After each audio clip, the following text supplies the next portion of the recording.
will? If we fight and die. What is death? Death. What is it that gives us purpose?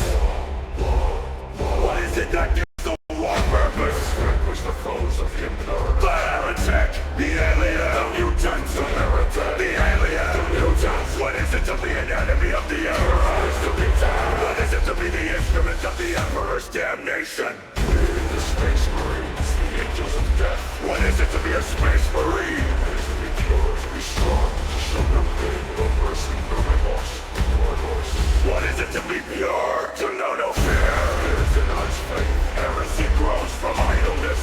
To admit defeat is to blaspheme against the Emperor. For those who seek perfection, there can be no rest on this side of the grave. Even a man who has nothing can still offer his life. The man who has nothing can still have faith. Success is measured in blood.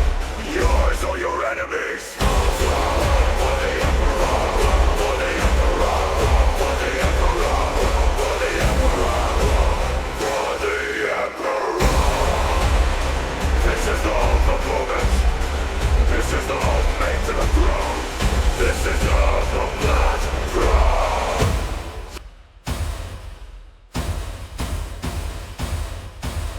There's only war.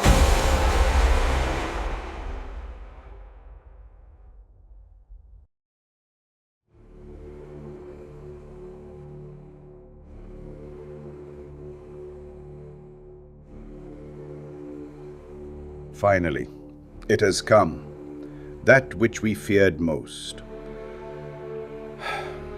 You told me a long time ago, old friend, one must always leave one's mark upon a plan. Without a signature, a plan is meaningless. One must devote oneself to it, utterly, with total conviction.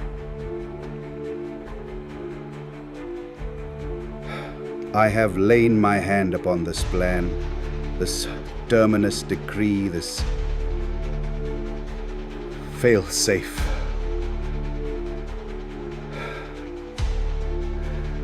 I pray it will never return. For when it returns, the galaxy will never be the same again. The fires of war will have been to embers as to what is to come. My sigil rests alongside your own. We have both given ourselves to this. I offer no comfort. Make no mistake, it will return. When it does,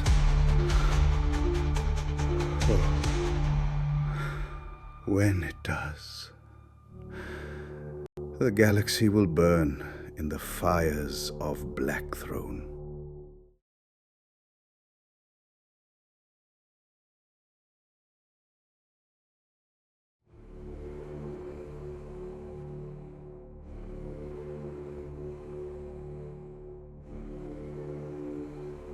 Finally, it has come, that which we feared most. You told me a long time ago, old friend, one must always leave one's mark upon a plan.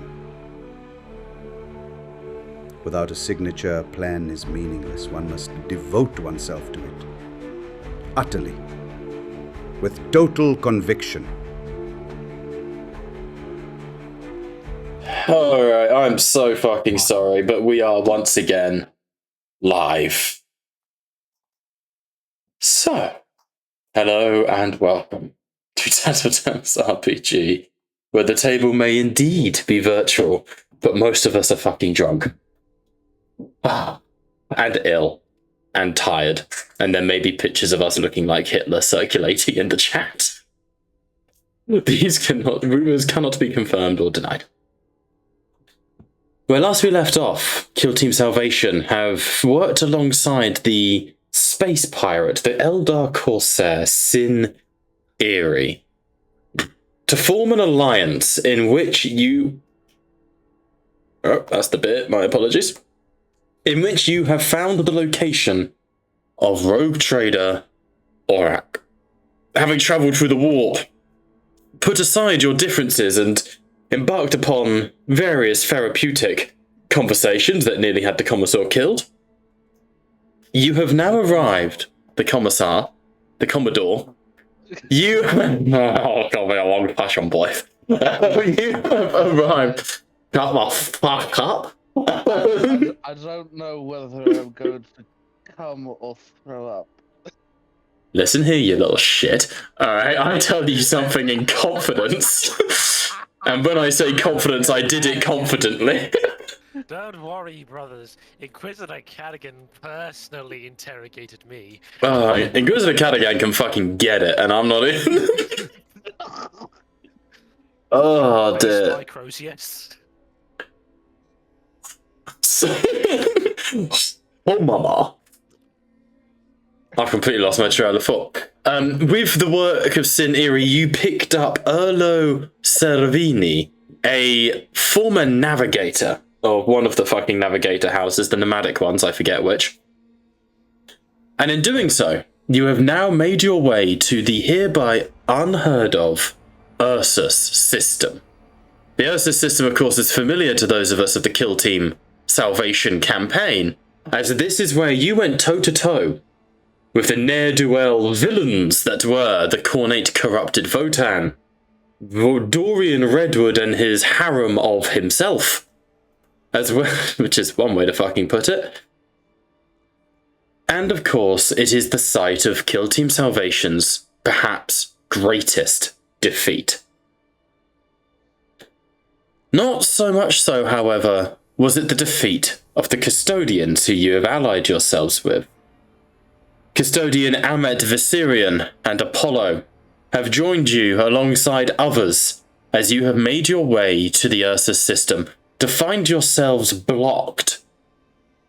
Blocked by a wall of fire, necrotic, decrepit, burning flames that both sort of rot the air around them, as well as igniting the very reality of real space itself. Lightning flashes across the cosmos against this burning wall of Neverworld. Ooh.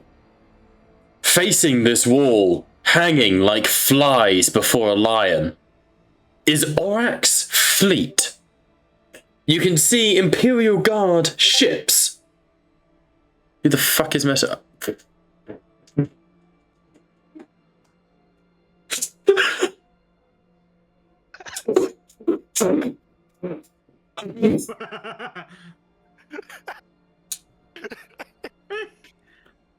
I was on a roll there, Brian.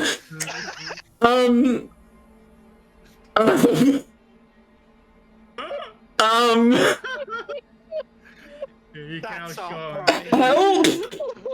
You cannot show it. We love you, Brian. We said in unison.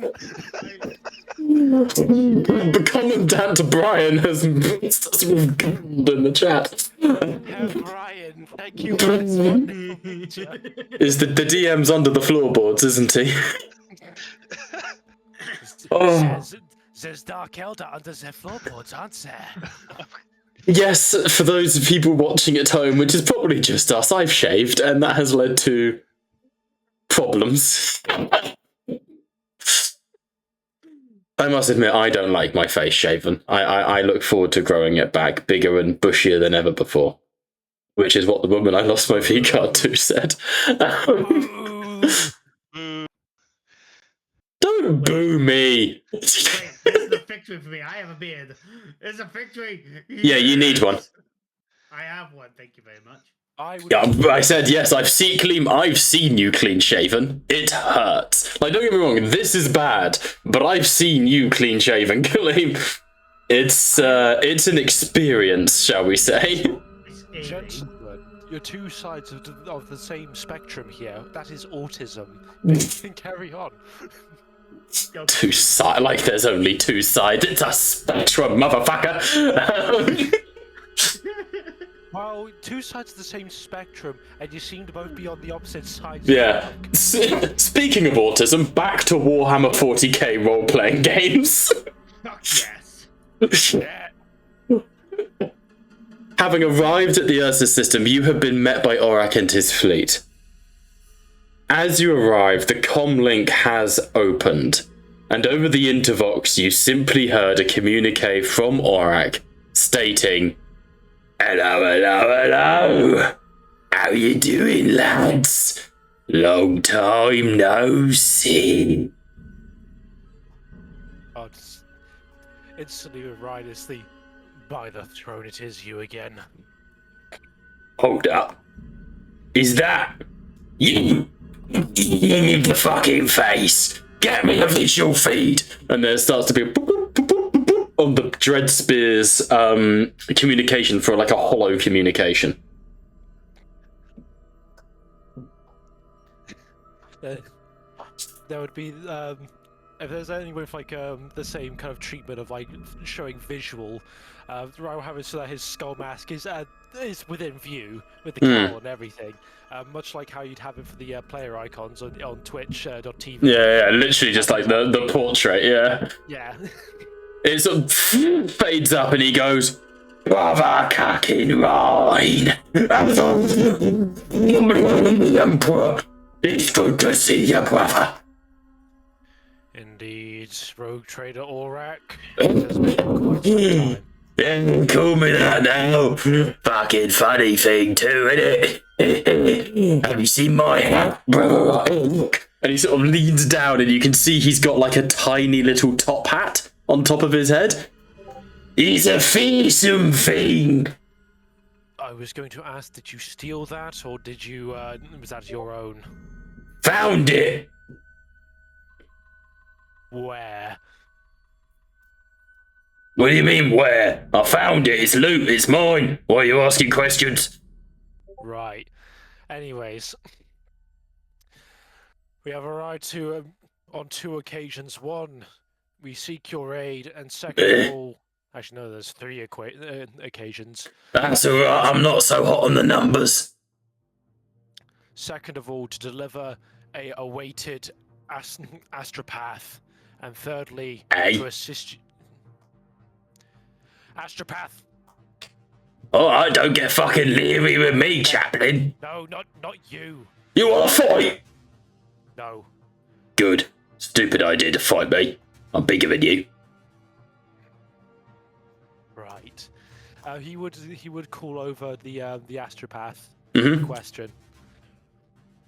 Erlo sort of shuffles forwards and all that goes, "His fucking face." Supposedly, this was an astropath sent by the guilds for you. Oh! Hold on. Hang on. Where is you? Emmett! Bunga! You! And a human sort of gets shoved on the hologram. "My lord Orrak, I was expecting an ass, and a googly boy." The googly boy. Yes, we are expecting a new astropath, sir. What happened to the other one? You shot him. Oh, yeah.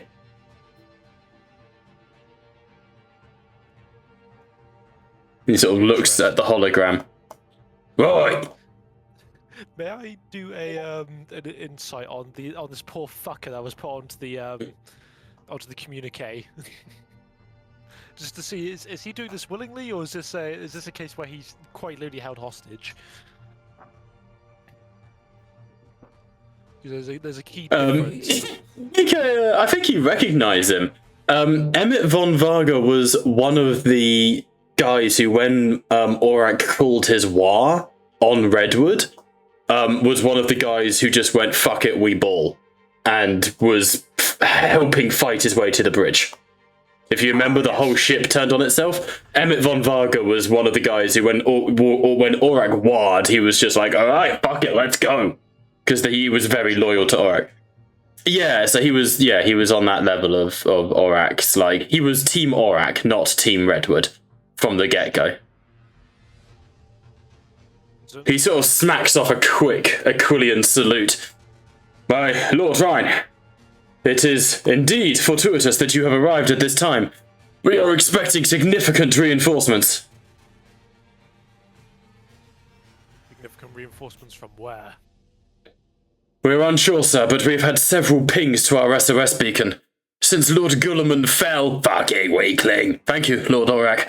Since Lord Gulliman fell, we have put out the call for anyone and everyone who can aid us in this crusade to fight alongside us. We are glad to say that we're expecting at least 3 more vessels. One has already arrived, made themselves known to us, and entered the Ravage. And are you aware of their current status? No, sir. We are expecting them to return. They were Astartes, sir, like yourself, if somewhat unhinged. Am I allowed to say that? Yeah, they was fucking weird, Brother Ryan. Not like you, all handsome and green, which is, of course, best. They was all sort of beige and bloody like. That sounds Cadogan would just... my Lord Orrak, Who the fuck's that Pedro Pascal looking fucker? Why, thank you. Thank you, Road Trader Orrak. Why are you talking to me? I'm a road trader. Hey, hang on a minute. Emmett, do I outrank this guy? And Emmett sort of, you see he like goes in front of the screen. Please introduce yourself, sir. I'm afraid we're not getting IDs on our end. Inquisitor Cadogan. No, my lord, you don't outrank him. Technically, you don't have to answer to him, but he's... Do you remember Reed? He's on the same level as Inquisitor Reed. What do you want? If I may, Orrak, your Rogue trader? Or war boss, if you want to be polite. Well... I recommend... Boss. Yeah, that's more like it, yeah. What colour were these Astartes? What chapter do you know? Or what did their armour colour look like? Like I said, sort of beige, sort of dirty, sort of sandy colour with a black lining, and they had funny accents that were inconsistent. May I make a law check? No need. I think you can see, I think you can see Ryan with his head in his hands a little bit. Did they at least give a name? They told me their names. Go on. It was a hang on a minute, and he sort of fuck, I can't read. Emmett. And Emmett goes, of course.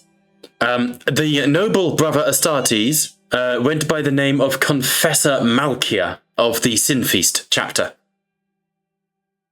Oh, we like them, don't we? Indeed. Oh, that's handy.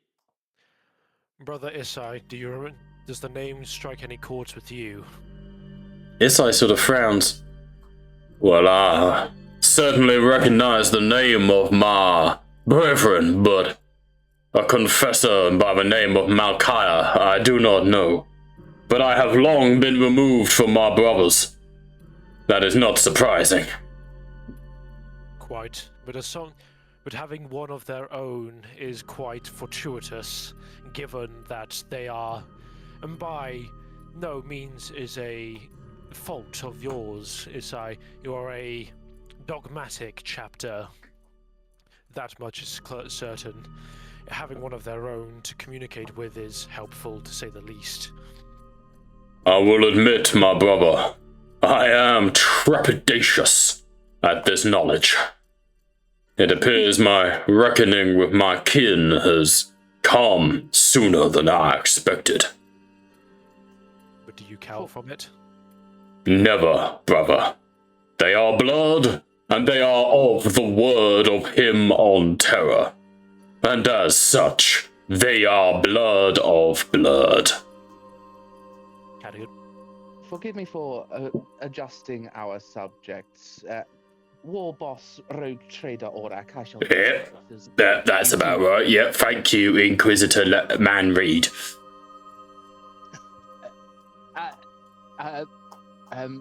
Just Inquisitor, please. Don't no. Oh, no. sorry. Oh, okay. No. Me and Reed can't. No, please. No. No. Please. Please. All right. Please. Inquisitor. Much better, thank you. You're welcome. I believe the subject of our arrival, to use, I believe, your terms, we're here to crump some demons. Oh, say it again. You're here to join in the crumping. Yes, and to help you and hopefully have a chat with you afterwards. But do you know what you are facing? No. Do you know the looks of what is beyond this flaming border? No. Well then, we best... All I know is it's angry, and it took down one of the biggest lads in your Imperium. Our Imperium, I mean. Which means that whatever it is, it's worth a fight. Well, forgive me for being so uncouth, but it's best that we fuck it up then. This guy, he fucking gets it. I've missed playing Orrak. I've missed playing this. Marika looks away from her. I was like, Inquisitor Cadigan, how in the hell can you communicate with an orc? I thought that was Reed's domain. Quite simple. Brother Ryan. I'm loving every second of this. Quite simple, Brother Ryan. Whilst a predictable sort, he is very similar to the Ordo Amalius. Demons all the time. About 400 fucking bounties just got placed on your head. Welcome to the Inquisitor's life. Wait, did you say? Hang on. Is she there? Reed days. Yeah, Indeed. he is all. Reed Reed. would from somewhere pluck like the Blue Peter version of "Here's what we made earlier." Reed, you're being asked for. Reed sort of smiles. Orrak, it is certainly good. Wait, shut up. Is Calliope there? And the Calliope goes, hello, rogue trader. Good to see you, girl. They treating you right. They looking after my favourite. She's like, yes, I've become an apprentice to Inquisitor Cadigan here. All right. And he sort of turns, and if you can see he's like squaring up to the Vox, and he goes, Inquisitor Cadigan. Yes. You need to understand something. That girl there, she's like my sister in human terms, or kind of like a favoured Gretchen in Orky terms.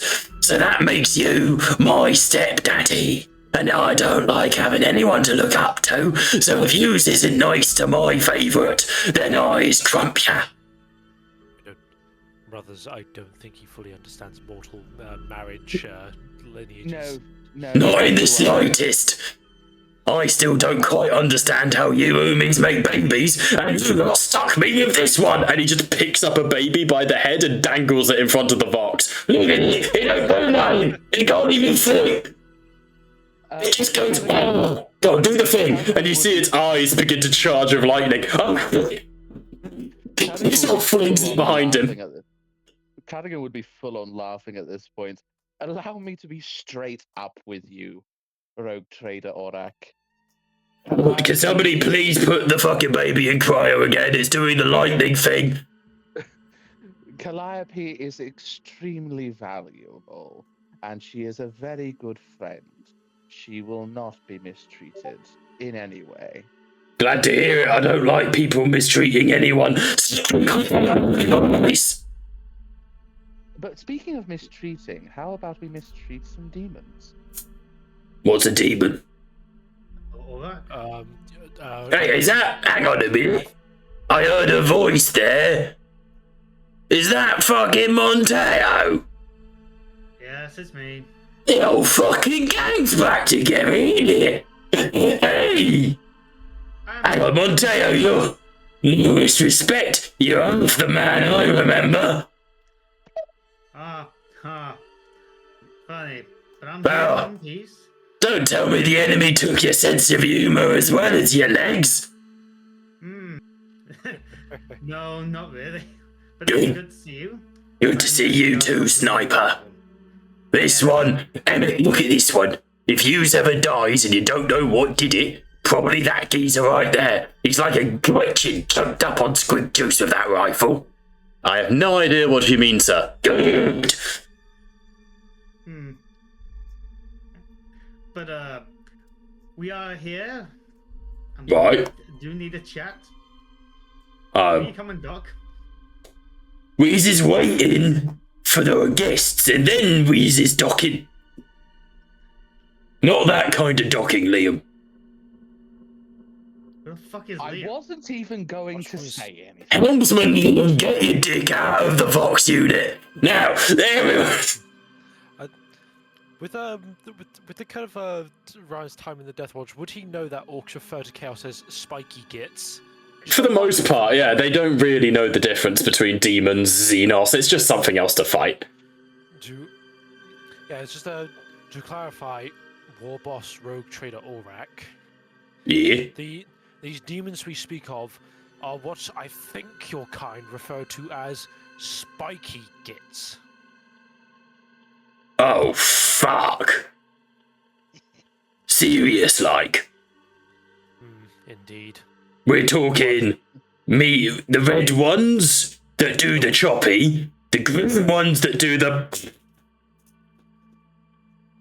On this occasion, it would be the red ones, the one that would love to get in your face, Orrak, and square up to you. Oh, that's a good thing. I don't like the other ones. They runs away a lot. The red ones at least are worth a good crumping. They are the ones who probably will try to remove your head from your shoulders. I can respect a good bit of that. Cadogan would full on tease at this point and just go, "What? Come on, War Boss Rogue Trader Orrak. I've heard such a large amount of how good you are in a fight. Yeah? So, would you care to show us?" You want to fight, mate? Oh, I want to fight these spiky gits. You don't have to bait me into a fight. I was here already fighting. What are you doing saying that I'm not fighting? I would have clocked them all by now if there wasn't a big red thorn and a fucking firenado in the way. And what are we doing on bombarding that thing? Have we blown it up yet? No, sir. Broadsides have not worked against what we are referring to as the Ravage. Well, continue to ravage it with broadsides until it goes away. If it would be all right with everybody, I do have a remarkable idea. Indeed. Ambrose, my good man. Bob, would you kindly? I'm not talking to myself. Yes, Lord Caracan. The Nova Cannon is equipped and fires a quantum. We don't know. We don't classify them as quantum singularities. It is referred to as quantum singularities in the ancient texts of Old Terror, my lord, but yes, essentially we create a dark matter portal. Fantastic.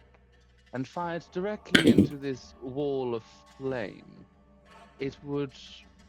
Probably fuck it up, sir. No, that's not what Ambrose would say. Most likely, it is impossible, of course, to be exact in such things.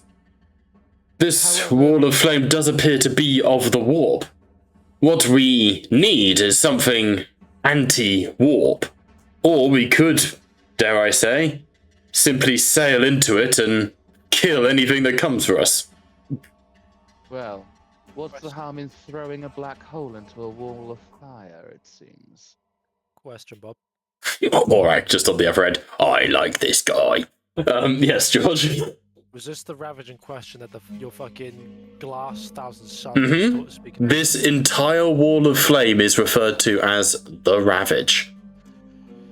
Through step forwards and would chime in. He wouldn't put himself on the Vox, so he will be out of sight of Orrak. That sounds good.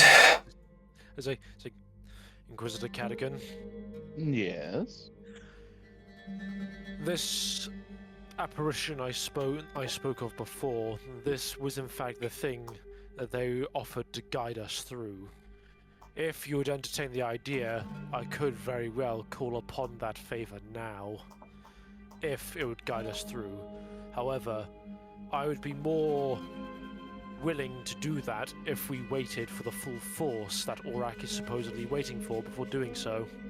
very least we'd have full strength.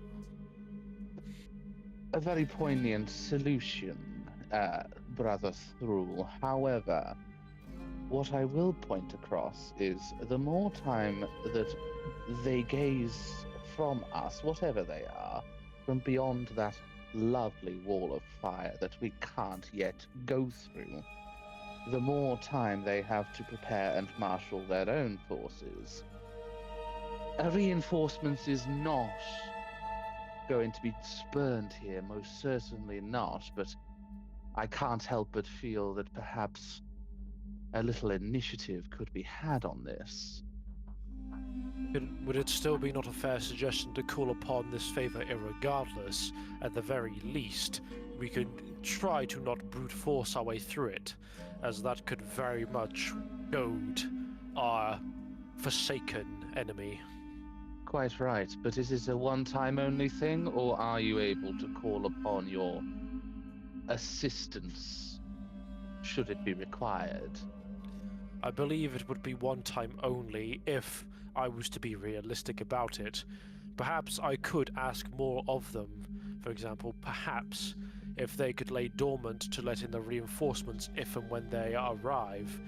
But there is no promise nor guarantee. At the very least, if they are true to their word, they will see us through. Assuming that includes the Orrak's fleet, I can hope. There's also at this moment, as this conversation is happening, Ooh, you realise you're being watched, and because he has been revealed to you, you can see Luthor in the corner of your vision. And as he sort of catches your eye, he nods once. But obviously he can't speak without giving up his position. And at the very least, if it comes down to my brother's arrival, Cadogan, they are more than confident and competent enough to see their way through a warp storm. Such is their vocation. And would Thrall be confident in that knowledge? I know this is a bit of a stretch for me to ask, but would he be confident enough to say that if the Grey Knights were arrived, they could probably wade through that much better than just any ship? It depends. The Grey Knights are certainly more trained in it. However, you do not know what this warp storm is. It is very unique in that it appears to be both blocking the way and inviting you in. This warp storm is it is aggressively beckoning.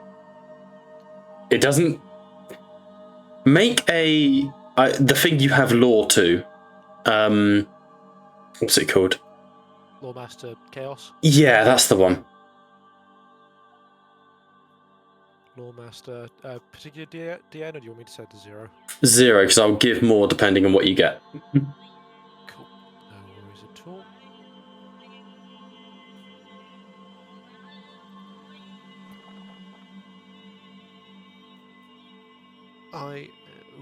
Give me a second. I think I will re-roll this one on this occasion. Slightly better. 8 successes. Even Grey Knights would struggle to get through this. This warp storm is moving and twisting and burning. It is reacting to the bombardments that are striking it. This warp storm is potentially a living thing. Like a greater demon living thing.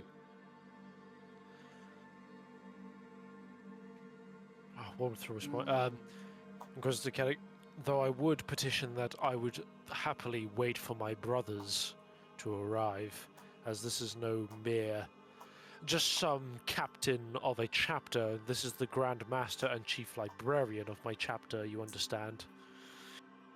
I fully respect your point of view, Brother Thrall. However, if it is something of remarkable power, I am concerned what more preparation and observation time that we afford it.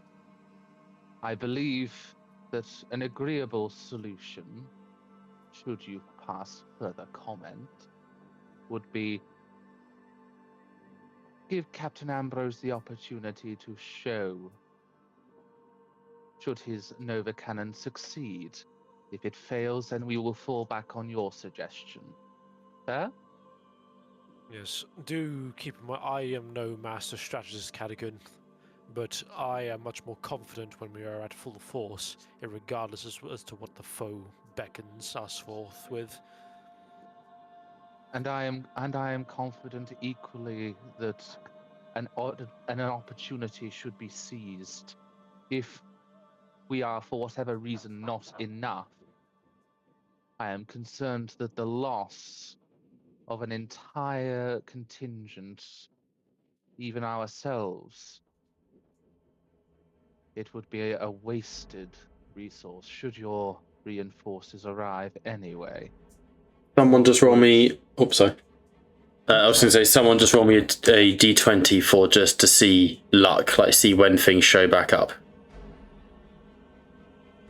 Yeah.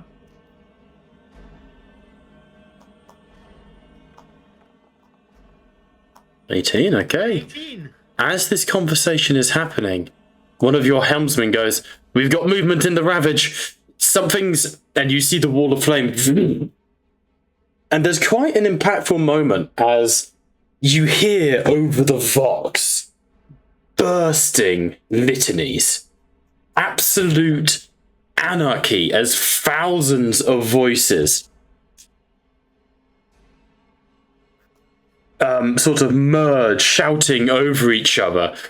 And then you hear, "Oh, Emperor most divine, Lord of terror and flame unbending, the hands were made pure. By thy works heretics burn.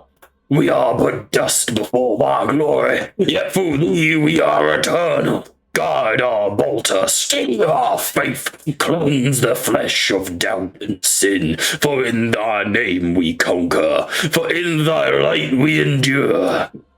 Ave Imperator."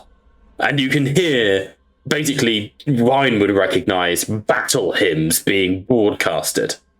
And as these ships exit the Ravage, there is this, you can see the Geller fields are keeping the flames at bay.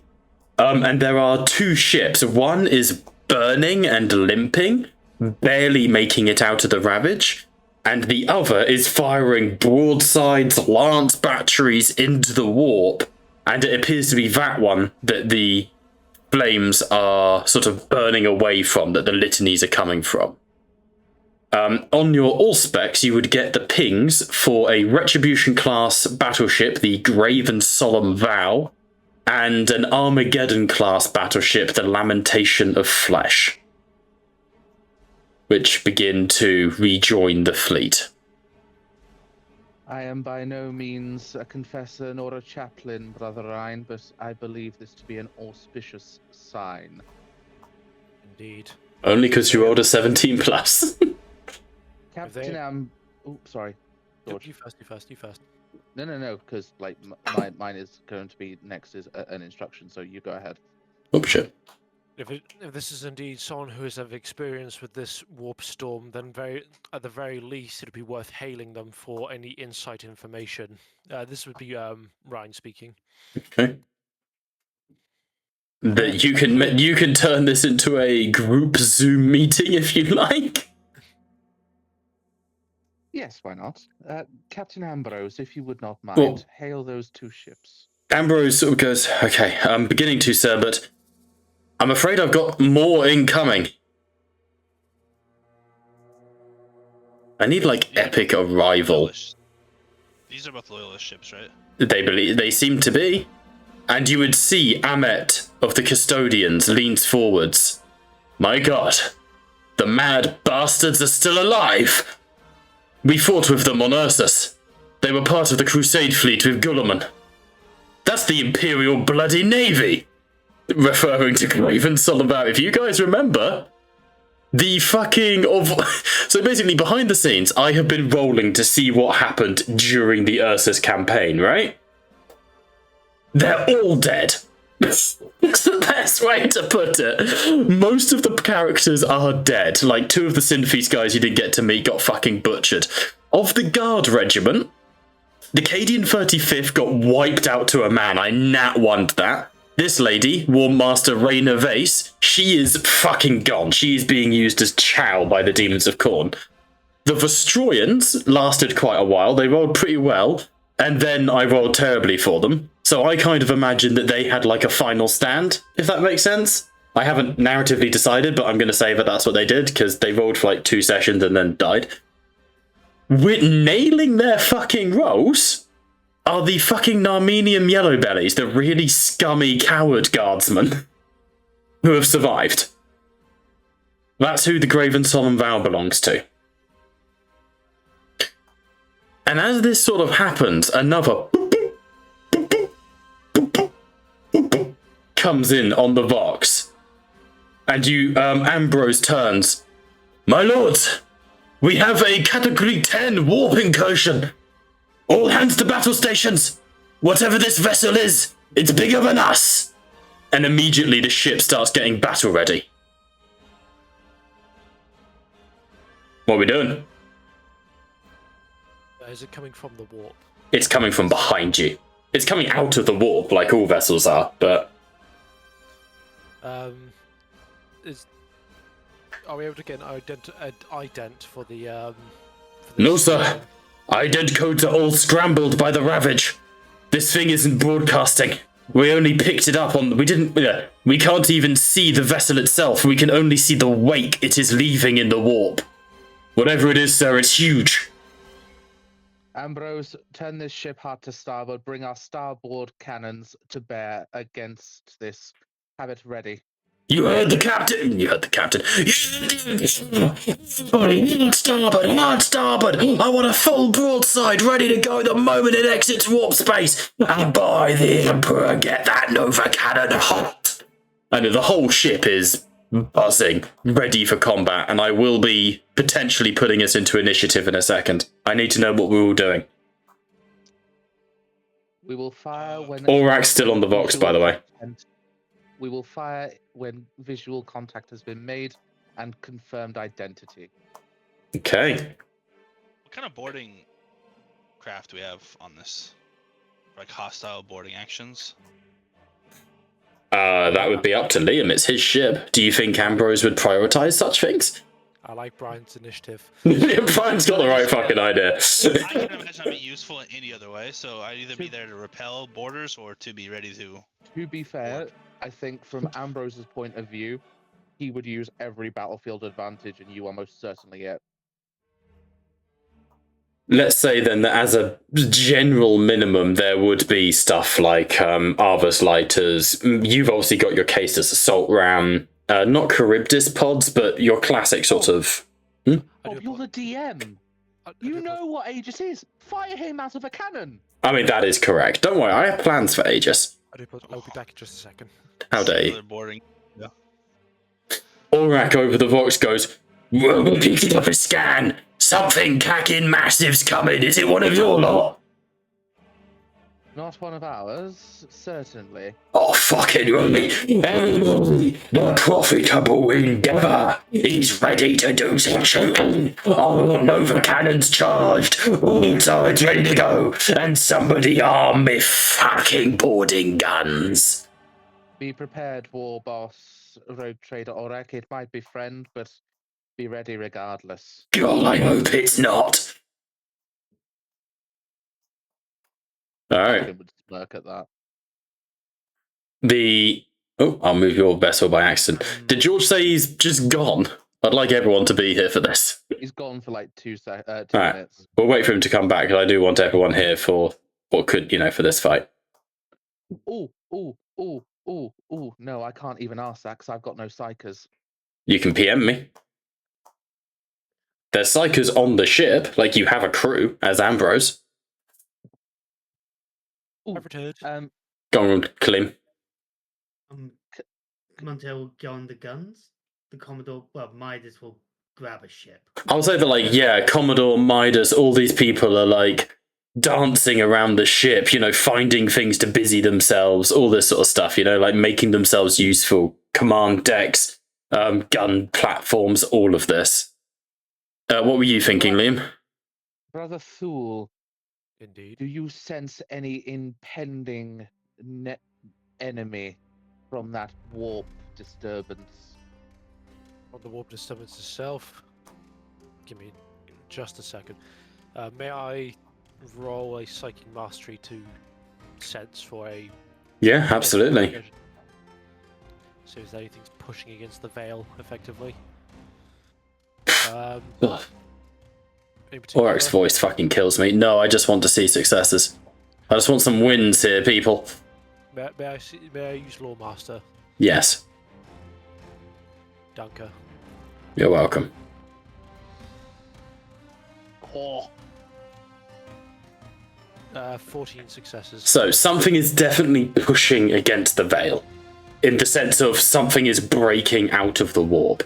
The fact that it's come up on your registers means that this is like a ship. It's not a demon, it's a ship, but it's huge. You hear over the vox the voice of Confessor Malkia. This is Confessor Malkia of the Lamentation of Flesh. Our senses are picking up a warp anomaly. Returns are uncertain, brothers, but the scale and the size of such a behemoth would imply that the despoiler himself has arrived to taste the blood of the sin feast. Prepare to kill the arch enemy. And you start to hear those battle hymns getting fucking hyped again. I want to like. Personally, I want to believe that this might not actually be a threat, but just a big ally that could be. Obviously, I just hope. All you know is that something on the level of the vengeful spirit is coming to fuck you up. or it could be fucking Castellus' son. Could be Pertinax. Should we like prep everybody to like Yeah. out? I think. Yes. I mean, I'm happy to say the fleet can move into position if you want me to reallocate some tokens here. I think. Feel like if there's a ship that's coming that's that big, if they're allied, then we just don't warp, and then if they're an enemy, then maybe we run, because it sounds like, you know. You've got to imagine that scene in I think it's Star Wars where the Death Star comes out of hyperspace and just fucks the Rebel fleet. That's what you've kind of got to picture here. I think. What class of ship are we in? You guys are in a Overlord class battleship, kind of the biggest you get in your standard. Yeah, in your bracket, essentially. I'll have Ryan go into the Vox, hailing all the other ships, like, that we must practice merciless retribution upon the archenemy. We must not make haste in ill intent upon our ally. Only if this thing proves itself to be an enemy must we fire upon it, lest we fire upon our own. Patience. You hear a scattering of replies. Orrak goes, I hope it's an enemy. I've been sitting still too long. And you hear Confessor Malkia, let us pray it is deliverance and salvation. But let us also pray for the sake of our enemy they have not walked into the folly of their betters. At this moment, Brother Fool, I believe you are currently reaching out through the warp. A psychic presence presses against your mind, and you smell something eerily familiar, powerful. I need you to make a insight check. As you hear Fool, Rhine, Valadin, those who know of Luthor, hear, he's here. And as the warp parts in front of you, a warp rift, the size of a city, tears its way open, splitting. No, it's not. Hang on, Liam. Oh, we're good. You say my inside, my one dice in inside. You've smelt that before, George. It smells like freshly cut grass. It smells like the first rain in a forest. As the warp opens and a Gloriana-class battleship emerges, and over the comms, intercepts and vox feeds scatter. This is the Lion of Caliban, aboard the Invincible Reason. And I am here to avenge my brother. Stand down. Ryan would be on this shit. Making oaths of, like, bellowing oaths of, like, vengeance and... I think, yeah, there is this absolute uproar. You hear Orrak go, you hear the Synthees go, a son of the Emperor of Mankind is among us, brothers. And instantly there is just uproar. In the background of every vox, you hear hearing. And Ryan, in the corner of your eye, you see Luthor nod. Finally, we have a chance. And gentlemen, as the music fucking ends in perfect timing, the Lion of Caliban is among you. Fuck me. He's hot. Daddy's home. God, that artwork took a long time to make. Where's his shield? On his back somewhere. Suck me. He does have rules for it. The Lion has similar rules to Gulliman. Has a lot of rules for being a Dark Angel, but he does wield fealty, and he is wearing the Leonine Palatine and has the Emperor's shield. Does he have Armus Luminous? Does he Probably. have combi bolt pistol, plasma pistol? No, but I can make it real quick. That wasn't on the wiki. It's his most recent addition in his ranged art. It's a fucking combi bolt pistol, plasma pistol. Got you. I'll whip that one out at some point. George is nutting right now, guys. I want to vox head him, but I don't want to be presumptuous. So. No, no. I know Ryan well enough. He needs. I don't know if he. No, he would vox hell to assure that one of his sons is nearby. As that vox hail goes out, the Dreadspear receives a private communique from the Invincible Reason. You do not, at first, you do not first hear the Lion's voice. Instead, greetings, Kill Team Salvation. This is Brother Captain... Oh. This is Brother Captain Lazarus of the Dark Angel's 5th Company. I stand alone, but I hear that I am not to be alone for much longer. Please, tell me that my chaplain is aboard your vessel.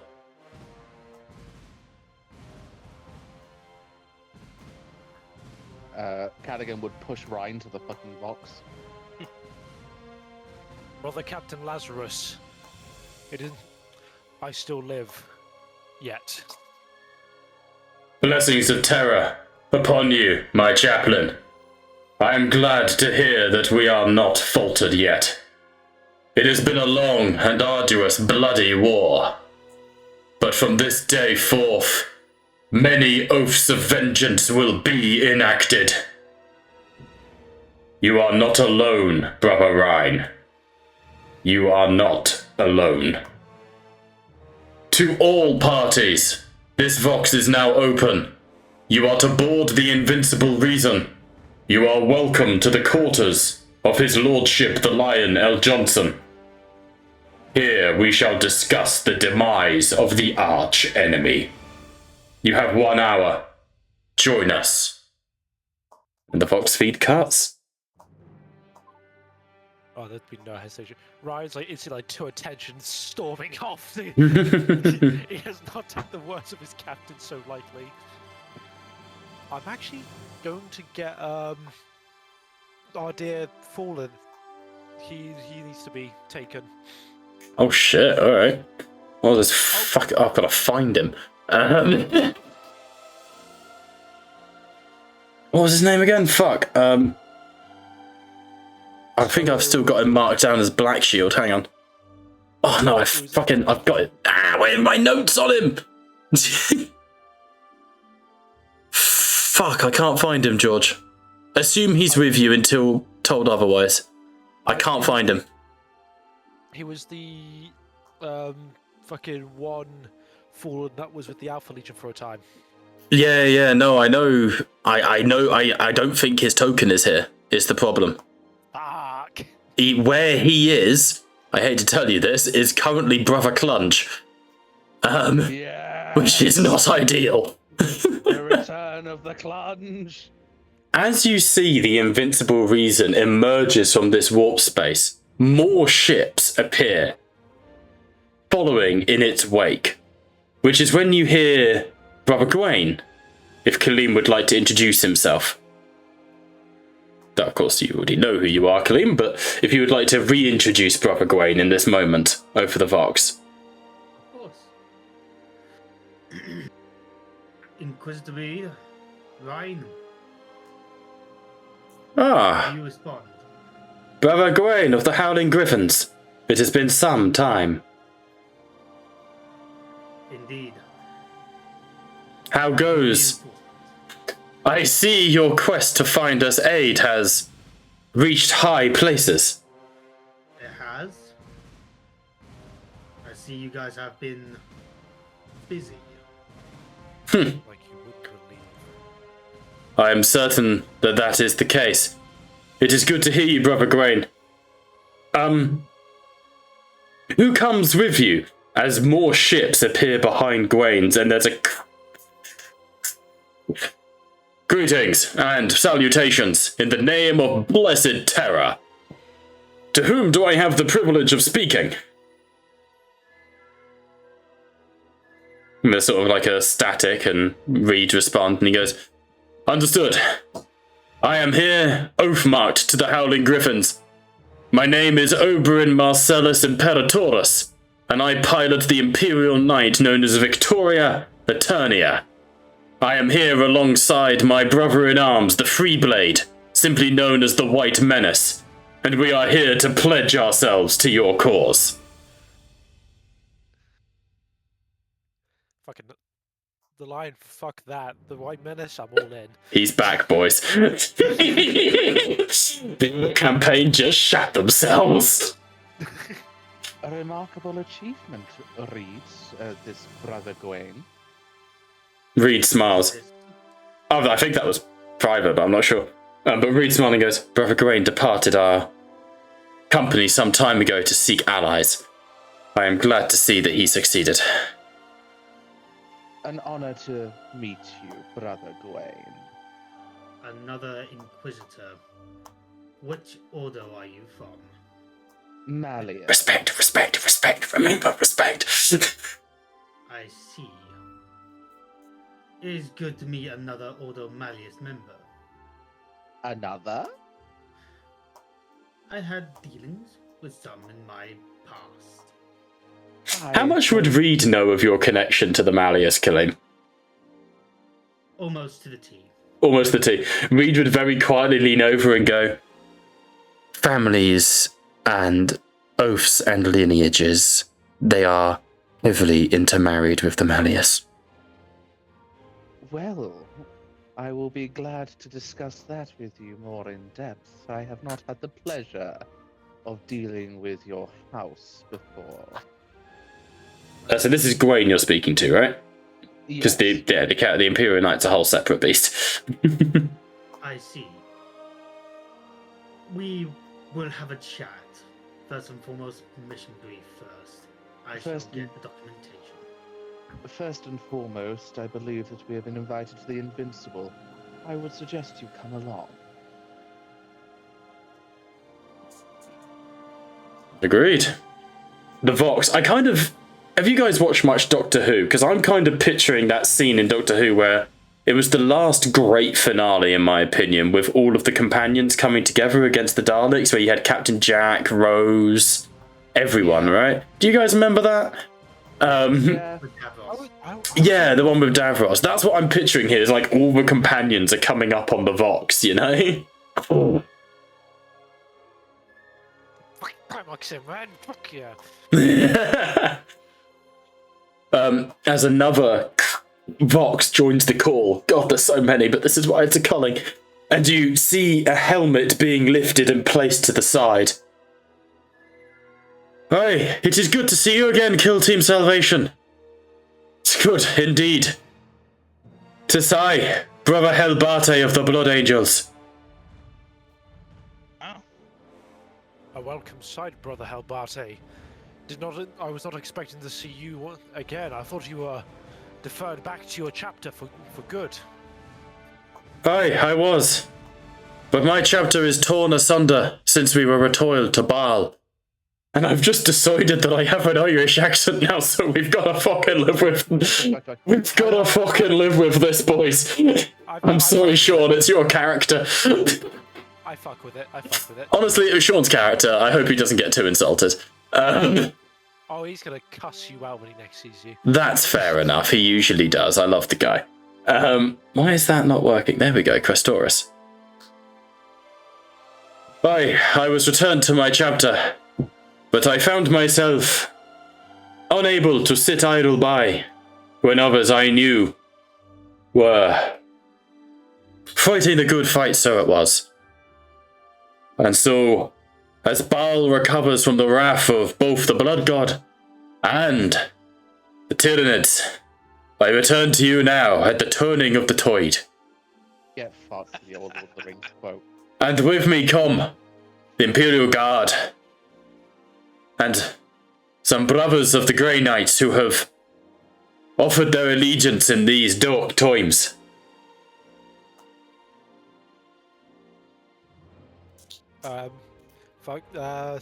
Would that be enough for Thrall to hear? Because if Oh yeah, this is all on open comms. If in doubt, I'm pretty sure Thrall would get a psychic resonance from his chief librarian. There is a ripple. Yeah. There is a ripple. It's not like a boom, like all the rest of it has been. It's just a quiet, brother. I think Thrall would respond with not like an equal psychic resonance, but like one of recognition. I'm not sure the best way because warp psychic shit is weird. It's all interpretation. I dig it. I get what you mean. Yeah, so I think the best way I could say is that if Thrall got a message of his chief librarian, a member, an authoritative figure through psychic resonance, he would respond with a much more humble kind of source of recognition kind of response. I've only made 2 of them so far, but please bear with. There's 2 of your brothers. And of course, I would be remiss if I did not add a friend to the map. When you actually see this guy, I'm just going to make his token a bit smaller, hang on. Obviously. When you actually see this guy's armor in person, you will find draped across his carapace a Katakan devil that he has taken as a trophy. Oh no! It's not the one. It's the one that it's the dad. It's the one that was the one that Jacob got the baby from. Okay, gotcha. Because I was looking concerned for a second there because I was gonna hurt me. I wouldn't do that. Honestly, I wouldn't do that to Jacob. I couldn't do him dirty like that, you know. I'd have to rat you out, Jacob. That's completely fair. But so is this? So there's this the oh, what was it? The White Menace was the one that could take down a Katakan devil, wasn't it? Yeah, White Man. This is him. This is the one from Katakan. Beautiful, fucking beautiful.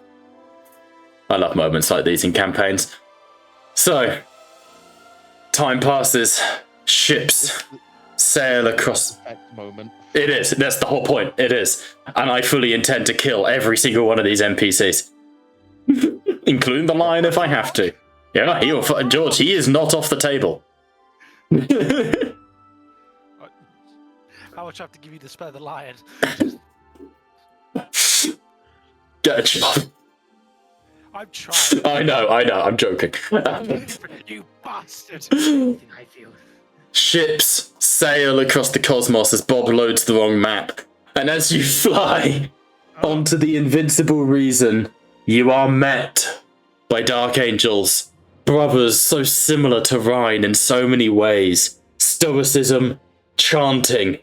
You are escorted to a huge meeting chamber where chairs have been lavished around a huge oaken table, with a throne at the head of the table takes the form of a snarling lion that sort of roars on its hindquarters.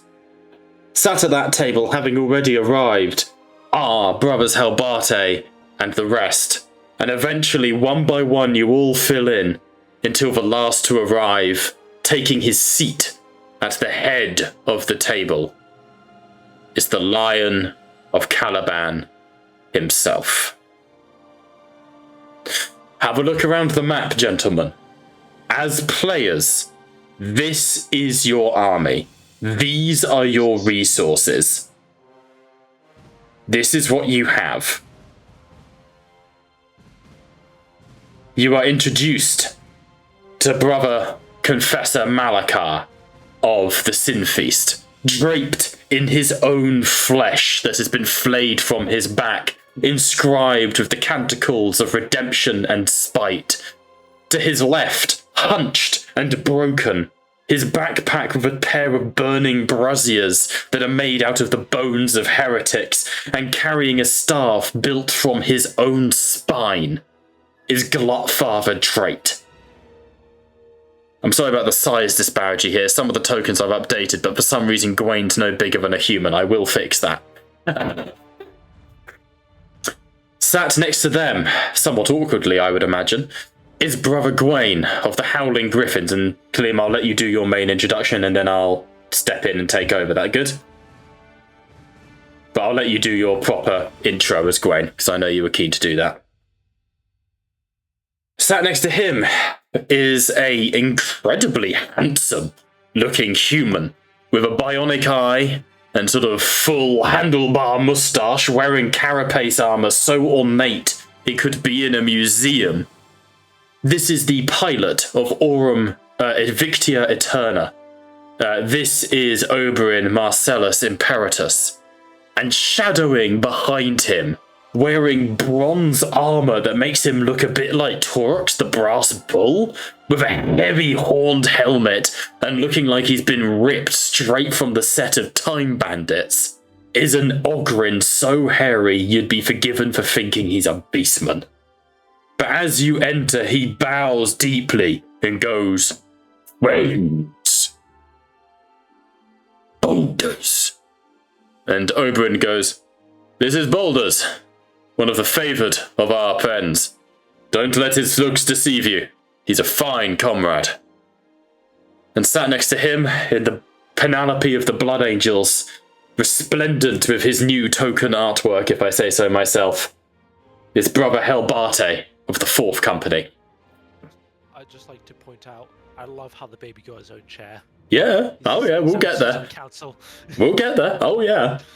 Sat next to him, somewhat awkwardly, with far younger but much heavily beaten than when you last saw him, is Helmsman Emmett von Varga, right hand of rogue trader Orrak, who is sat in two chairs, trying to stay comfortable, bouncing a baby on his knee, going, "Please don't explode, please don't explode, please don't explode. Emmett, if the baby starts to go zap, you're taking it." The baby sits there perfectly calm, bouncing, with its fingers stapled and its eyes looking around. Wah. Goo goo. Gaga. Full Palpatine. Sat next to rogue trader Orrak, again uncomfortable, next to Helbarte's clone apparently, is Lord General Marlag of the Narmerian 18th Armoured Yellowbellies, the only surviving regiment from the previous Ursus campaign. Sat next to him is a Grey Knight in shining silver armour that at a flicker becomes dull and twisted, a cameline cloak wrapped around him, and piercing blue eye lenses. You would recognise Brother Fool, a vigilator, a sniper of your chapter, a rarity, but something that does exist. Stood next to him, because he cannot sit in heavy Terminator plate, is Brother Terminator... Yeah, fucking token. Brother Terminator Oramus of the Grey Knights, who is here in proxy of Lord Voldus, who I'm still making the token for, my apologies.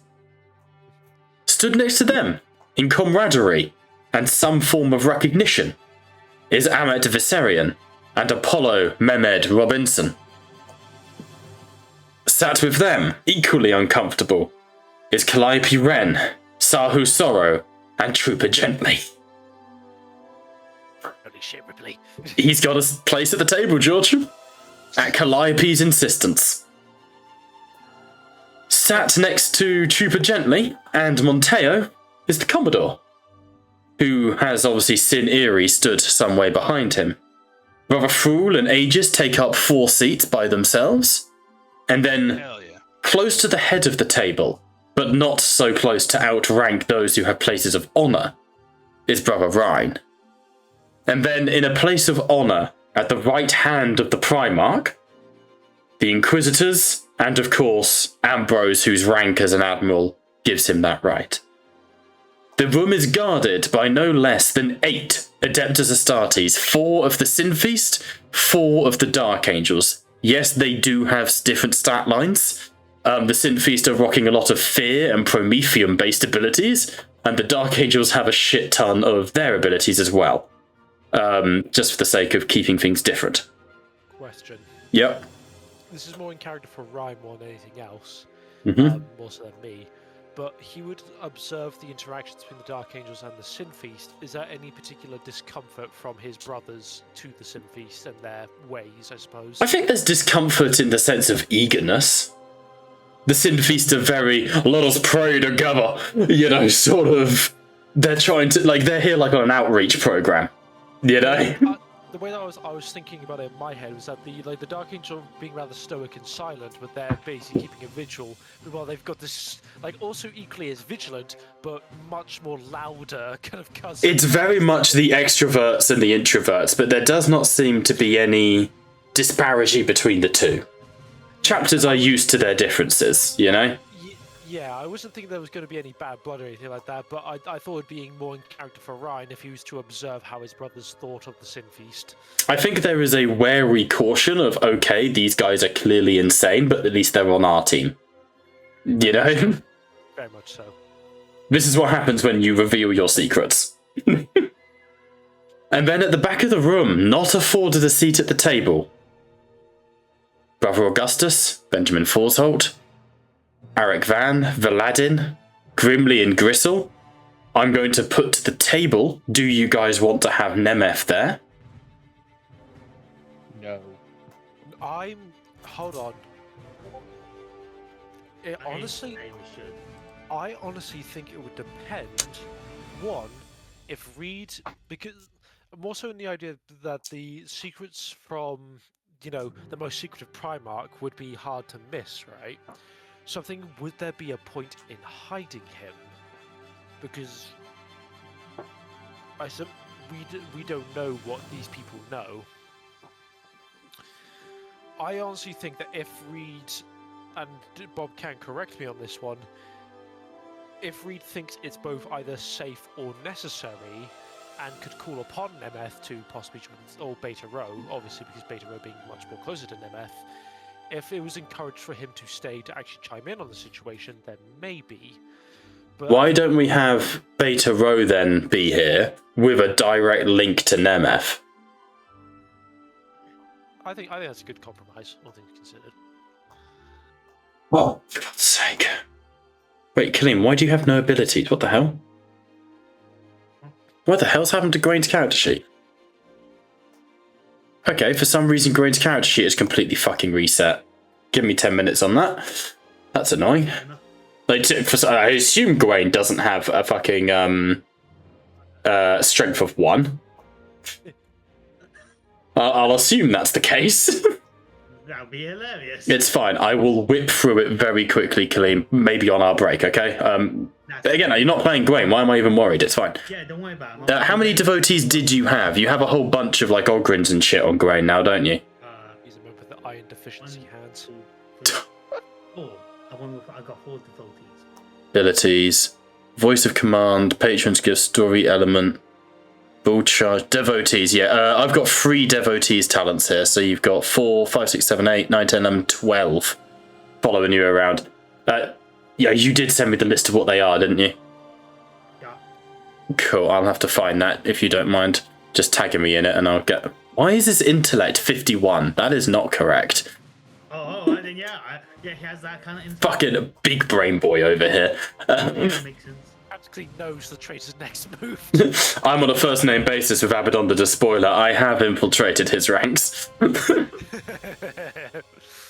So, shootouts have occurred in the administratum over Gawain's. Gawain's fucking genius level intellect. Knew this shit would happen. So, the round table is called.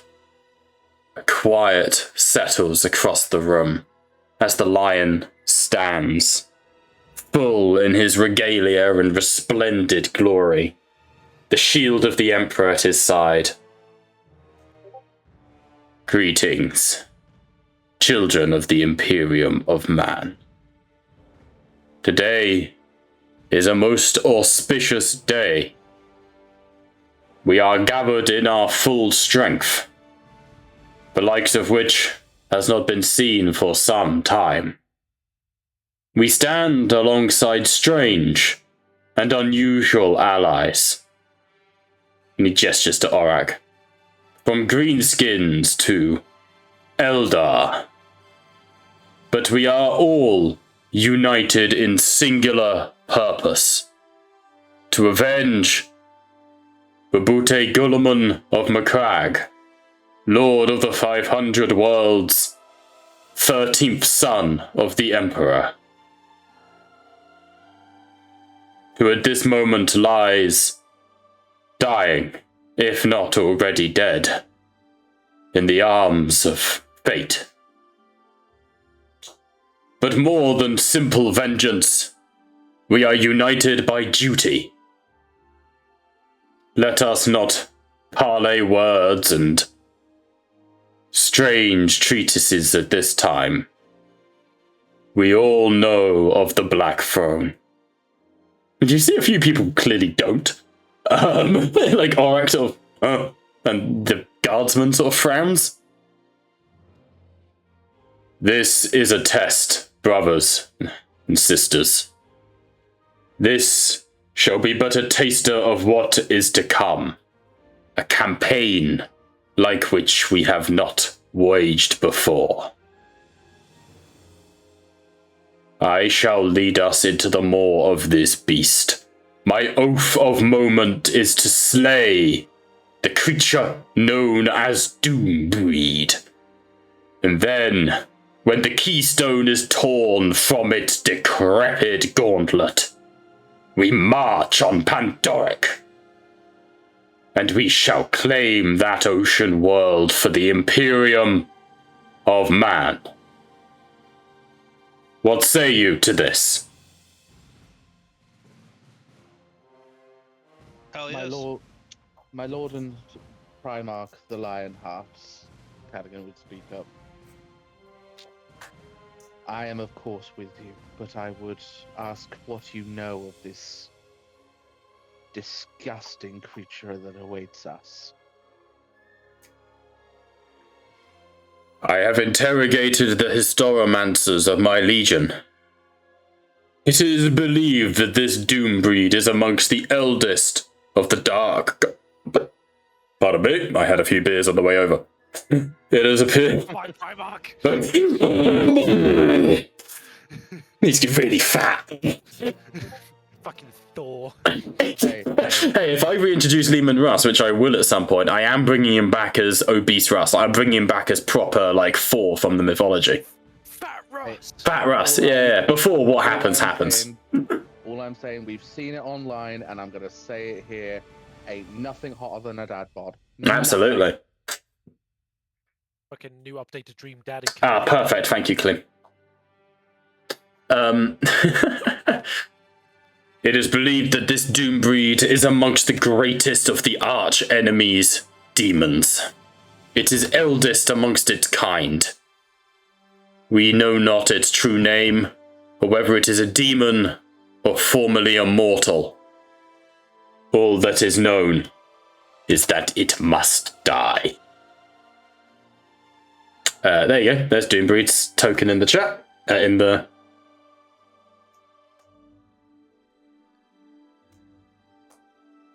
Then its death is marked.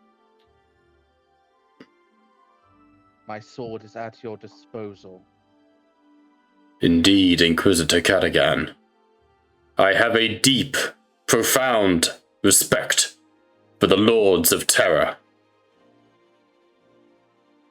While I struggle to comprehend the necessity of such an organization in the time of my brothers and father, I do see the necessity of it in this dark age of the Imperium, which would have made such a better title of this campaign.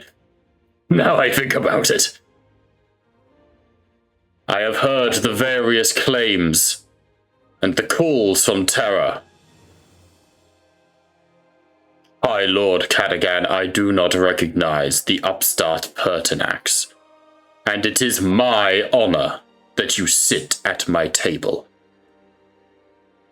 Cadigan would actually bow deeply at The that. table lifts slightly as you get it. Most certainly. My lord, Lionheart, it is the preference and to provide insight that the necessity for my order would always be questioned. The fact that you highlight now that it is required means that my order has failed to keep such filth at bay. I am regretful at that, but your words surrounding Pertinax, it is a child's wobble, one that I have no interest in, but will gladly see such infantile, disgusting actions removed. But an argument for another time, respectfully, my lord. Your insight does you credit. As does your zealotry, Inquisitor Reed. Your nobility, Captain Ambrose. Your devotion, Brother Rhine. Your testimony to the strength of your legion. And my first lost brother, Aegis. The table just flipped. Each of you of salvation, from Xenos to guardsman, from knight to apothecary, have earned the respect of the First Legion Astartes. It is by no mere coincidence that we are here this day. Doombreed must die, but he is not alone. Many come for our heads and skulls. The first barrier in our way is this Ravage, to who we have a plan to pierce its veil. Captain Ambrose would stand and, like, he is deeply uncomfortable being next to a god. The lion turns his gaze on you, and you feel like you're being hunted. There's piercing glare. Not even like a glare. It's almost warm in his face. But it's like a child being on stage at the yeah, it's transhuman dread. You know. You see the slight Sorry, George, one sec. of an admiral's legs, and it's disconcerting for Ambrose. Go on, George. Sorry. Sorry, I heard George trying to talk and I didn't want to. As if permitted, on the idea of if we're having those who have a bit to speak about this, Thrall would put himself, I guess, closer to the table to say that he has something to say on the matter. But of course, Liam gets first say because Captain Ambrose fucking says shit first. Okay. Highest Lord, I apologies. I don't know how to address you, my lord. My lord is fine. Thank you, my lord. Damn it. Anyway, an idea had been suggested by my Lord Cadogan that the Dread Spear's Nova Cannon that is modified to fire quantum singularities may be used in order to absorb this fiery warp presence in lack of another alternative. You intend to fire a black hole into the warp. I love it. An interesting suggestion. I'm so sorry, George. Ambrose would very quickly sit down with a slight tinge of rose to his face. An interesting suggestion, but not without its merit. Even creatures of the netherworld suffer at the antiness of dark matter. Perhaps there is merit to your suggestion. Brother Fool, what of the psychers of your kin? And Commodore, to my understanding, you are a seasoned pilot and leader of Xenos. Do you have a way to traverse such a barrier? And Brother Aegis can speak up too, apologies. Feel really bad now. I do have one, that of which entails more close nature to the warp itself, Lord Primarch of the First Legion.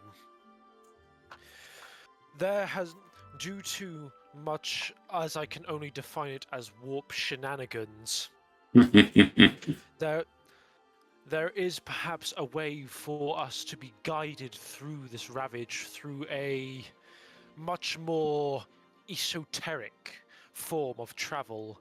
Though I too am skeptical of this method, if push comes to shove and we cannot find anything else, I'm willing to call upon what I can only define as a favor, using either myself or any outward source as a conduit for this guide.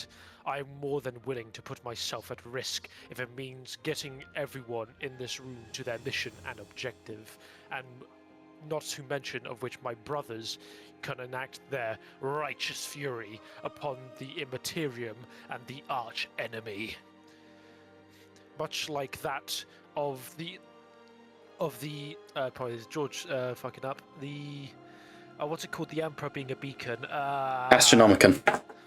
Much like that of the Astronomicon, if I'm to theorize how this will work, is that something will act as a beacon, a guide through the Ravage, seeing us through either safe or minimal danger passage through. I see.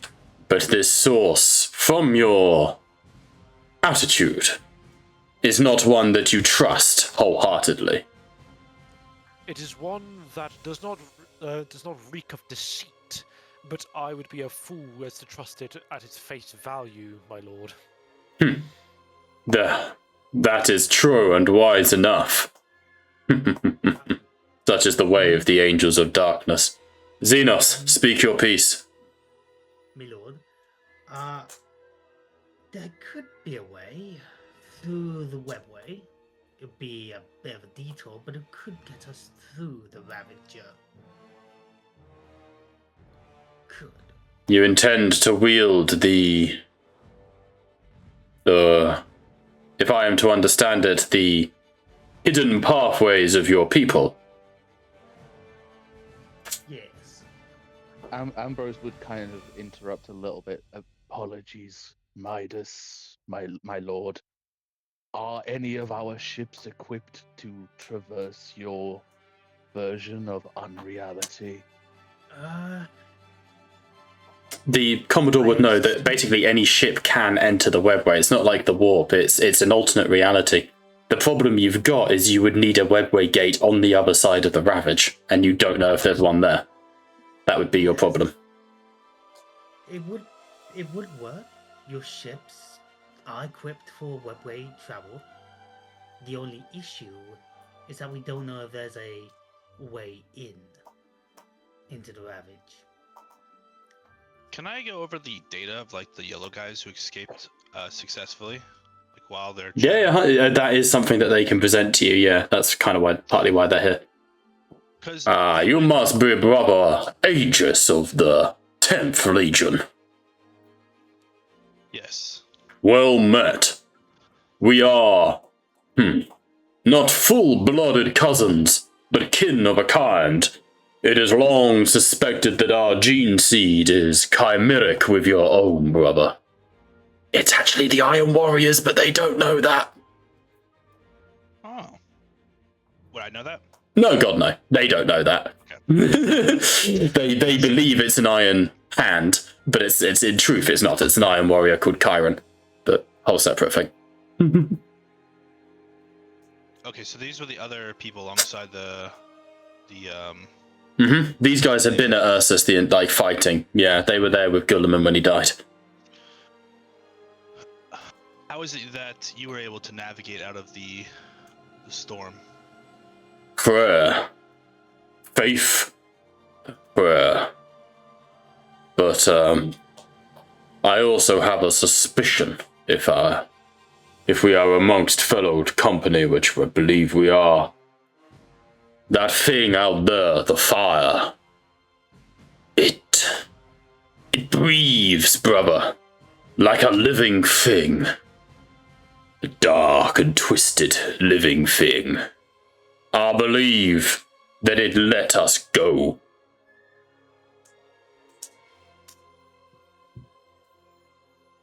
It's a trap. By my logic, my lord, as Admiral of the Dread Spear, and naught else of my fleet survives that I know of. I believe if it is a living thing, if you would refer to it as that, shove a black hole down its throat. If this Ravage is indeed a living thing, Lord Ambrose, then we must find a way to capture it and make it repent for its sins. Yeah, they're insane. I'd like to stress they are insane. Elaborate on this, Lord Isai? You say Isai and heads turn, and Isai steps forwards from the back of the room. Bows incredibly deeply. I am unworthy to speak at such a gathering. What would you ask of me? Your chapter, and I'm assuming, was it this man who suggested? It was the Confessor. The Glutfather hasn't spoken yet. I thought it was like Isai who said it. No, they all have very similar accents. Yeah, Again, if you remember the Synthese lore, because the guy who initially preached the insane faith they have had that accent, they all train themselves to have that sort of southern drawl. May I ask, what do you mean by repent? This is a chaos. It is a demon of the warp, and as such it must either be banished, or or slaughtered. It must be tortured and broken, and sent screaming back to its demonic master.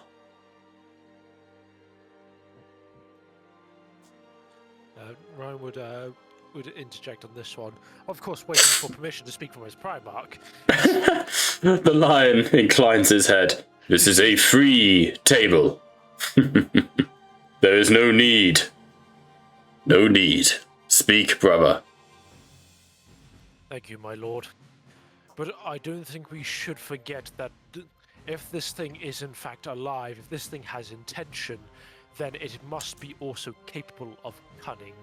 We mustn't forget that though, yes, this foe may very well seem like the bloodthirsty charge headfirst into the fray, but we must not forget that they are prone to spontaneous acts of cunning, intellect, and strategy.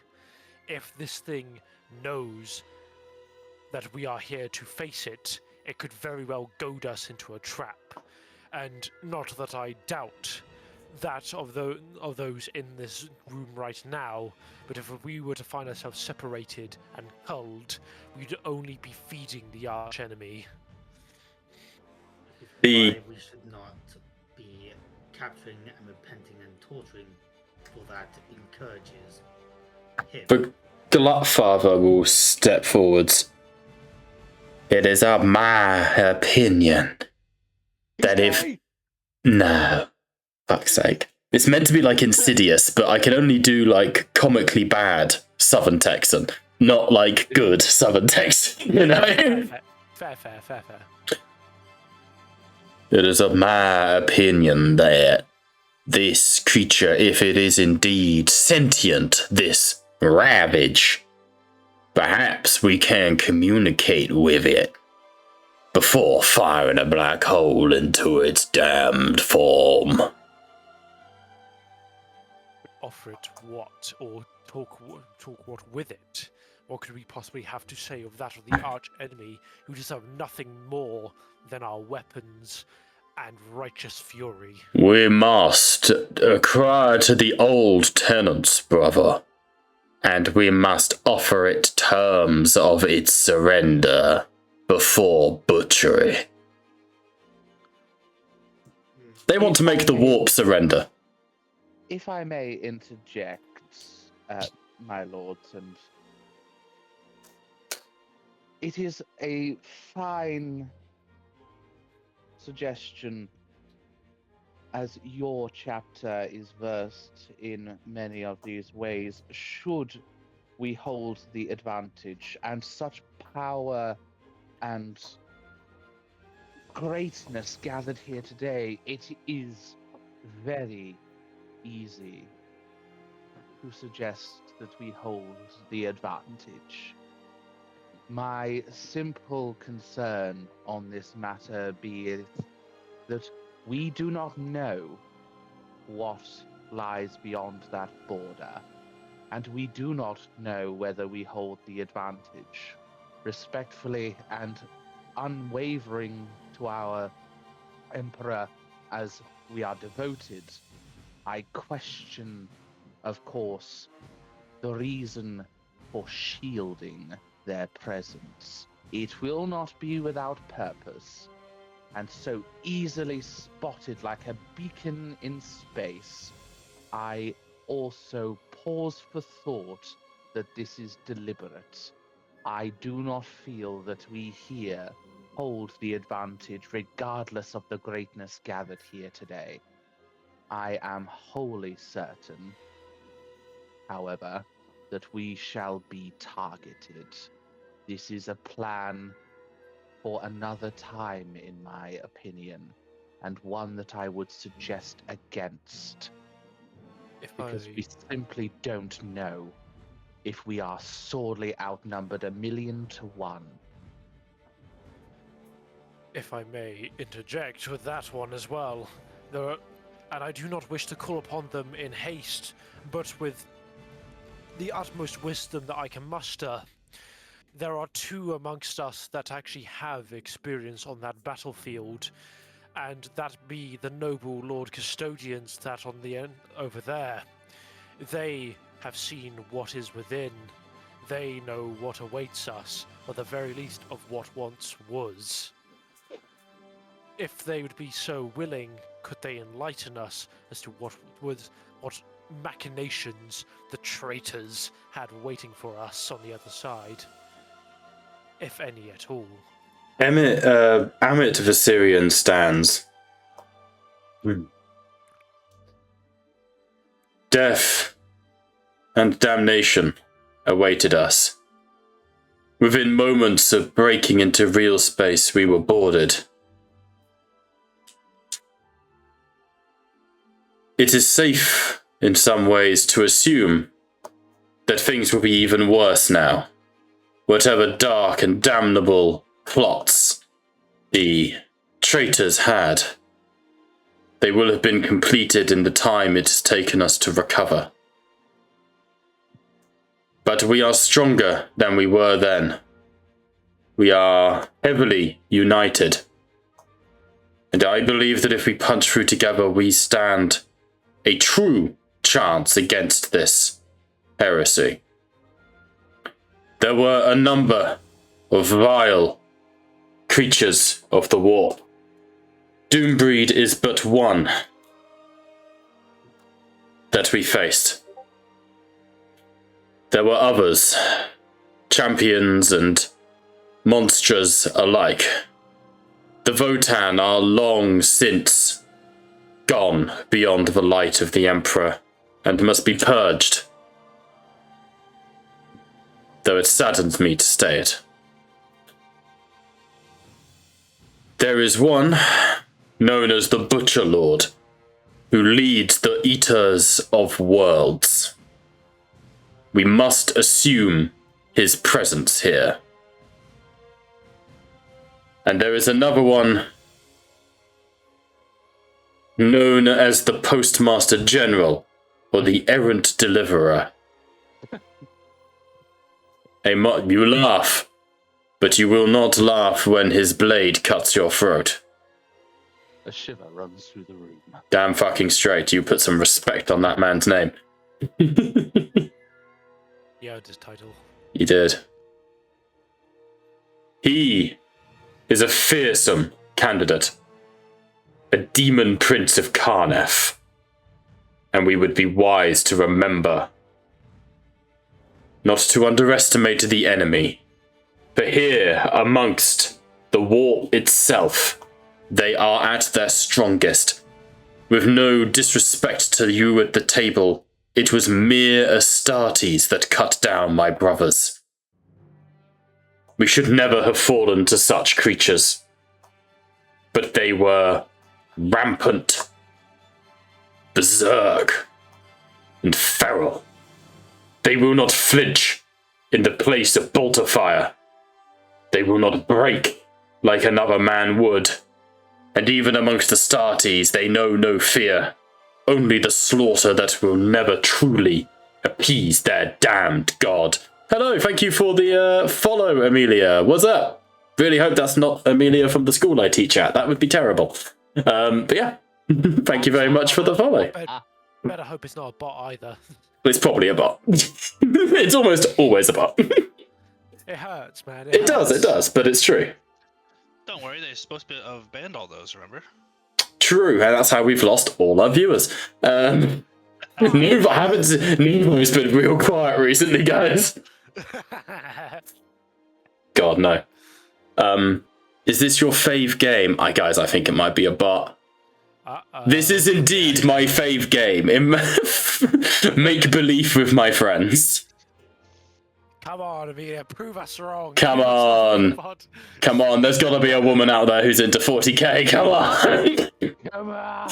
Wait, why am I cheering on? Oh, dear. I mean, Katie has an orc army. That counts, right? Yes, truly. Carry on then, boys. I mean, my girlfriend is a custodian, so there's clearly a market out there. A woman of taste. Oh, good. Thumbs up. She's not responding to the allegations. Out of game. How long have you been streaming on Twitch? Well, Amelia. Too long. This will be our 17th year. It's about time that I banned our DM. So anyway. So, well, for context, Amelia, my son Kaleem was born live on stream when we started. Where? And he's still on me.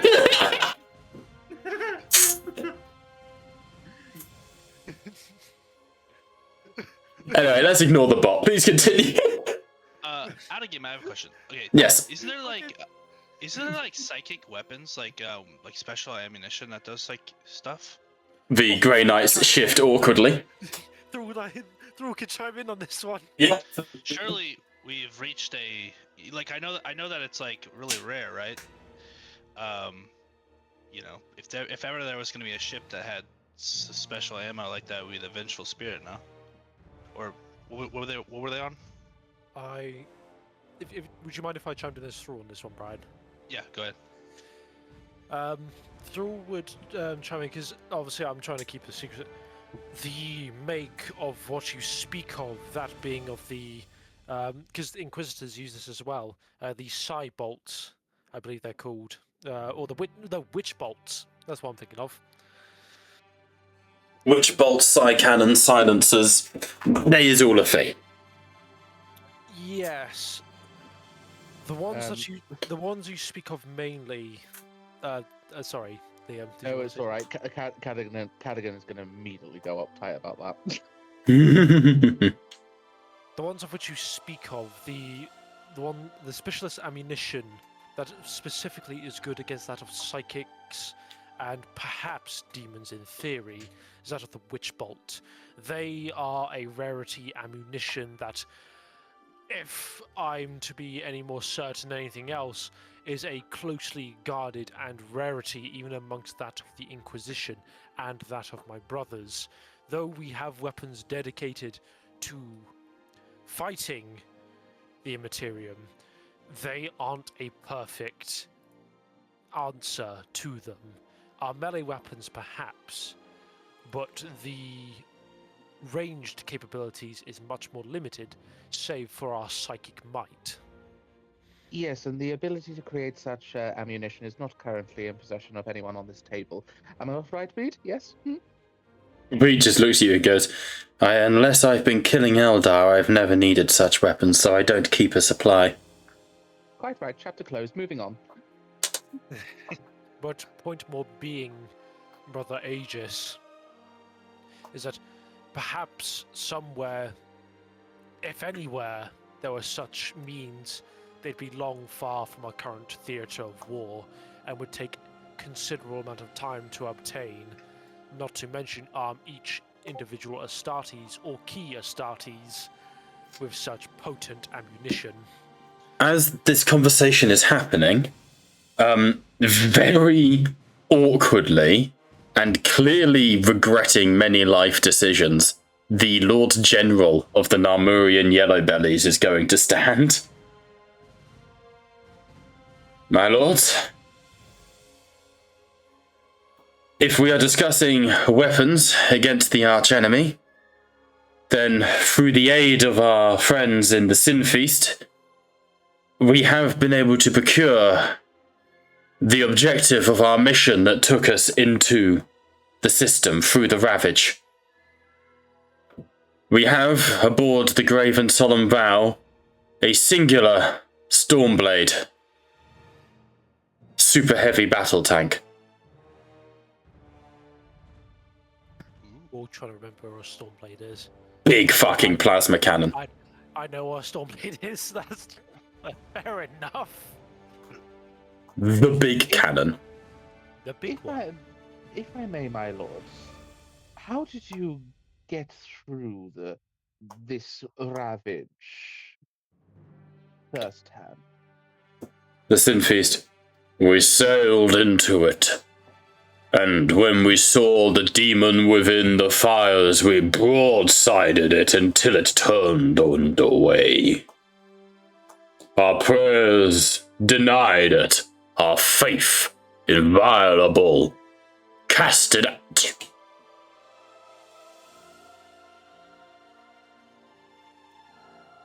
Bob dead? No, I answered. Oh, Hello? sorry. Yeah. No, I just I can hear you now. cut off there at the Oh, sorry. Basically, he's saying we prayed, and the Ravage isn't like there is something in the Ravage that hunts in the Ravage, and he's basically saying whenever it showed up, we fired at it. He's a simple man. You gotta respect him. by curiosity, if you fired on whatever is hunting inside the Ravage, do you, to your knowledge, believe that should a charged shot, apologies, I am selling this idea, do you believe a charged shot from our Nova Cannon firing a quantum singularity would piss it off or cause genuine damage? Genuine damage? Damn. The Lamentation of Flesh is armed with a similar, though admittedly weaker, version of the weapon that your Dread Spear commands. We cast it back from our bows, so it must have feared something. Noted. Many thanks to you. Of course, brother. I believe that if one ship was enough to give this creature pause, then a fleet, it may not tamper with us. However, it is of course true that the warp is a dangerous and fickle place. We may well be inviting ourselves to further slaughter. An element that I believe present. I am firm in my belief, no matter how great we are here, that we are simply being invited in, as their full strength has not been shown. Ryan would chime in with so we have at least some level of confirmation that conventional weapons do at the very least deter it, though it should be noted that we are of the size and class of the ships that have gone into this Ravage.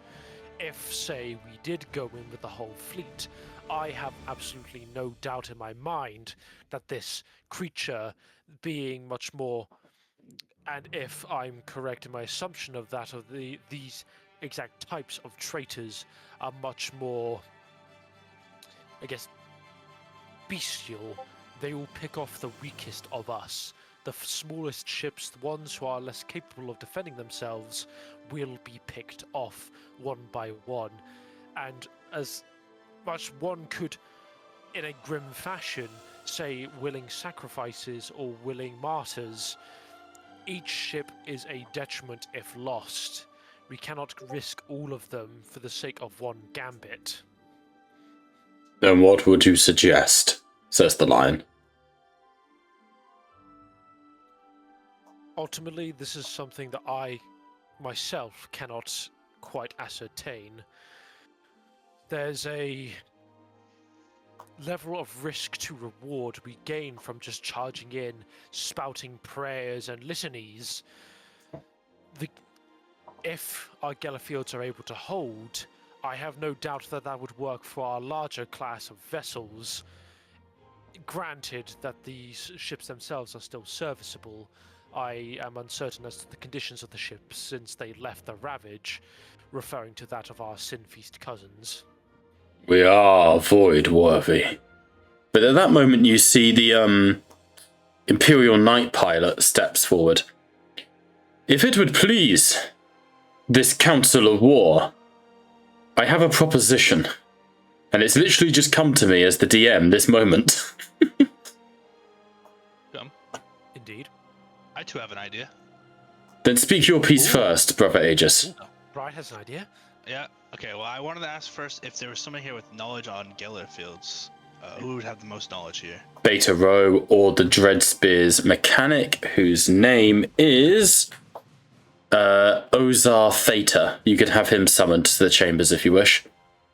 Ambrose goes to shoot Ozar Theta, so his assistant takes over.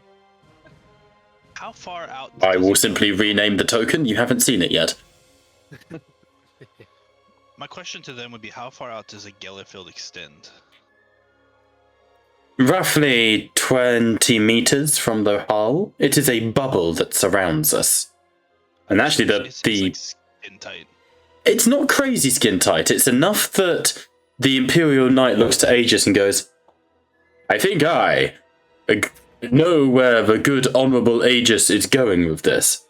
There is a strategy amongst the Imperial Knight pilots of our feudal world where we interlock our void shields to create a near impenetrable defense.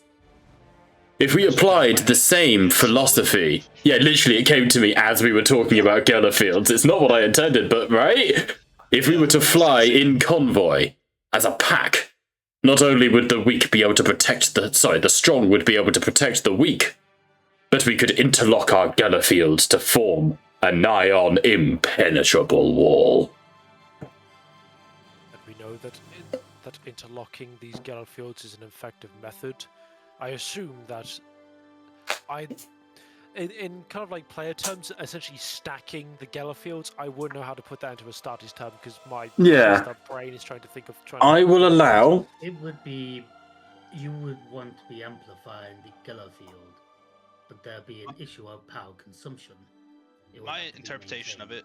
If I may, go on, Brian. I would say, if I may, Kaleem fucking nailed it. I was about to have Kaleem as the Commodore roll for it, which is what I was going to say, but Kaleem just fucking nailed that. It's a case of you'll need to get through it fast because the fields will fail quicker.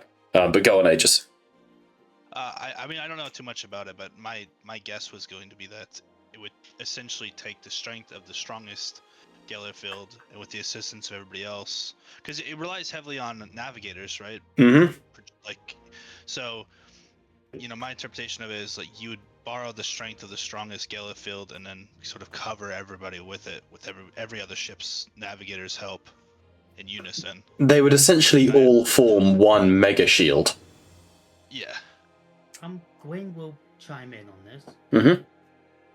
This is indeed a very ambitious idea, but like I said, you would require power supply and application, and we would have to designate one or many ships to have this advancement of tech, or in this case, power consumption. They would become sitting targets because it would be our aim for that first.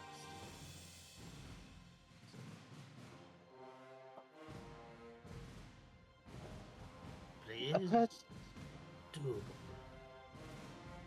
A pertinent if somewhat risky suggestion, being that the smaller picket ships stand guard outside the Ravage. Our larger ships are most certainly more capable and equipped to deal with such environments. Our picket vessels, of course, would be there to cover our exit should the occasion call for it. I am by no means a retreatist, but I would lament our deaths to be anything other than glorious and in the service to the Emperor, not to fuel the arch enemy. Therefore, I would put forward that our larger ships should be more pertinent, and whilst not linking our Geller fields, it would be the less risky approach. To understand what you're suggesting, this being thralls, if I'm understanding what you're suggesting, Cadogan, Inquisitor Cadogan. Damn right. Don't overstep. Anyway, you're suggesting that we leave our smaller ships on the outside of the Ravage to cover an exit, as opposed to them covering our way in, or backing us up on the way in. Correct. Reason for my suggestion on this particular matter is no insult to any upon this table. That the death of any particular ship, no matter the size, is a loss to the Golden Throne. I would much rather utilize our resources where they are going to be more long-lived and advantageous at long range. Shall we compile a list of ships that have the heavy ordnance and adjust strategy accordingly to the weaponry that we have and the troops that we have? If I could, yeah, please continue. I was just going to say I'll throw us back over to the Ravage map so you can see your fleet. I feel like that would be at least a little redundant. Not to insult the idea, I do think that it is quite the suggestion, and also extra work on the DM's part. Never. Don't worry about that. That's never your concern. But we already know what exactly is classed as our bigger ships in this scenario, that being of the Retribution class or higher. At the very least, we already have a clear defined line between that of our smaller and larger vessels.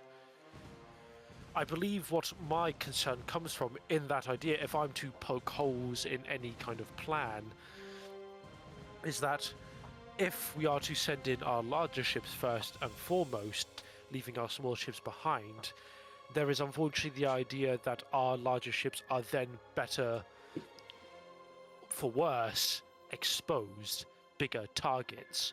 There is nothing between them and whatever vessels the traitorous scum may have. Quite right. But the reason why I suggest as such is that we are all well versed in the treachery of the arch enemy. And whilst I doubt the loyalty of no one here, it is well known that should the arch enemy, for whatever reason, seize control of any of our vessels, imagine what they could achieve with a contingent of our smaller vessels. It would not destroy us, in my opinion, but it would cripple us. We will need information of what armies they have. But since we cannot go through it without alerting them, would stealth be an option? I would have to wager that it would not be an option, as if we were to assume in the worst case scenario that this thing is in fact a living being and is connected to that of the Imperium, then it's fair to say that anything that passes through, excuse me, George is fucking burping. If we were to assume that this thing is made of the Imperium breathing, thinking, as any kind of beast would, then it's fair to say that it will alert any on the other side if something was passing through, and no size of ship would pass through such a creature unnoticed and unheard of. I believe stealth is not within our options currently, though that does bring me to an idea. It is risky and could cost manpower, but it is a thorough method of dealing with any traitors and ships on the other side. That being consistent strikes of boarding actions. It would utilize well our less ship inclined, that being no offense to you, Brother Aegis. It would be much more efficient if we were to use those like Aegis and perhaps the Grey Knights to enact boarding actions and destruction of those within the ships, or very least key individuals within these vessels. Cadigan would... Oh, sorry, beg pardon, George. A ship dead in the water, so to speak, is a vulnerable one, or very near useless. Cadigan would nod his head and simply go, "This is a sound plan, brother." And I would volunteer myself in those boarding actions. It is my life's work to destroy demons. And I am equipped to do so. My lords and my brothers, I concur with Ryan's idea. If we use the smaller ships to serve as not only decoys but as purposes of boarding actions, we could strip some of the ships to become fire ships, explosive charges, disrupt some of the lines, and prioritize on the bigger ships. The smaller ships will serve as boarding actions, while some of the other smaller ships will serve as fire ships, explosive charges. No reason why we can't organize them as ramming vessels as well. You turn the enemy's resources on themselves. It is a tactical advantage to sacrifice the enemy's own resources. Those who do, in fact, want to turn the ship against themselves, and assuming that we are capable of doing as such, of course, must be of sound and strong spiritual mind, for these ships will be, no doubt, under the influence of their patron demonic entity that lurks within. If we Would we turn know these if- shi- Sorry, I was just gonna ask, Brian? would we know if servitors were immune, or like had a? No, servitors are usually the first thing that goes in any sort of demon incursion. Okay, never mind.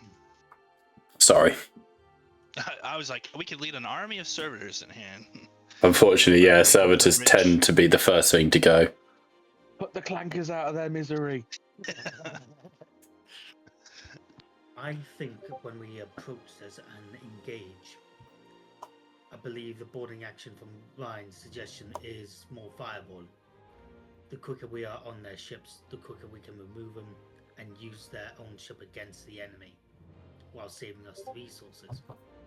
I believe on a defensive approach, we must be on the defensive instead of the offensive until we have required additional information to make this victory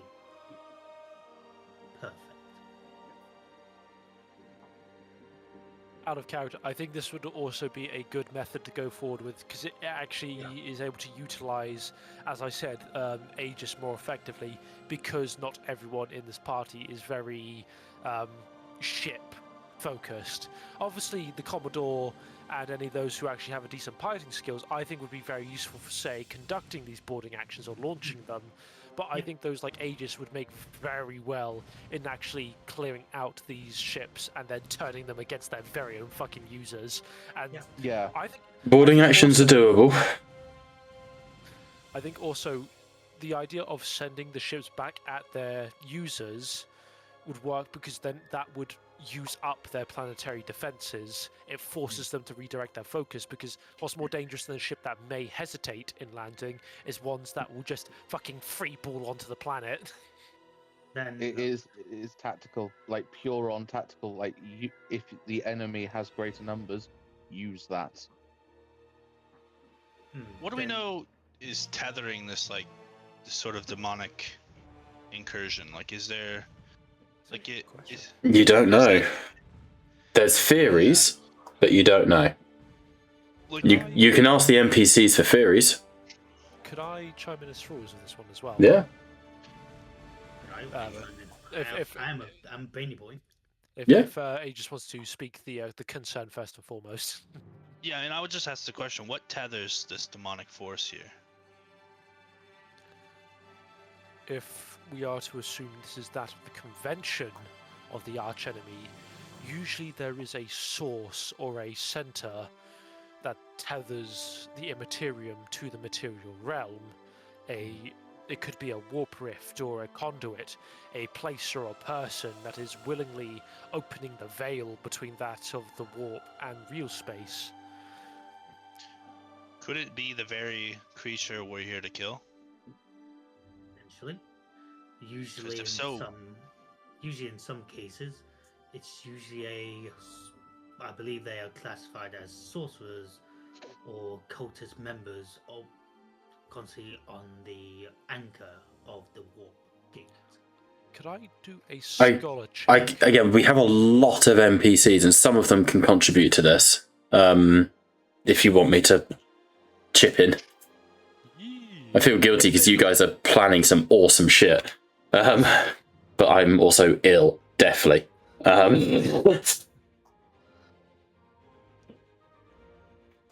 So, hang on. Who knows what? Orrak knows. Orrak's guard, Emmet, goes, "We believe, or have reason to believe, that the warp is so torn here that the demons are able to manifest due to the presence of the Ravage itself. Whatever creature resides within the Ravage is creating the Ravage by its pure presence, is acting as a form of actor, of anchor.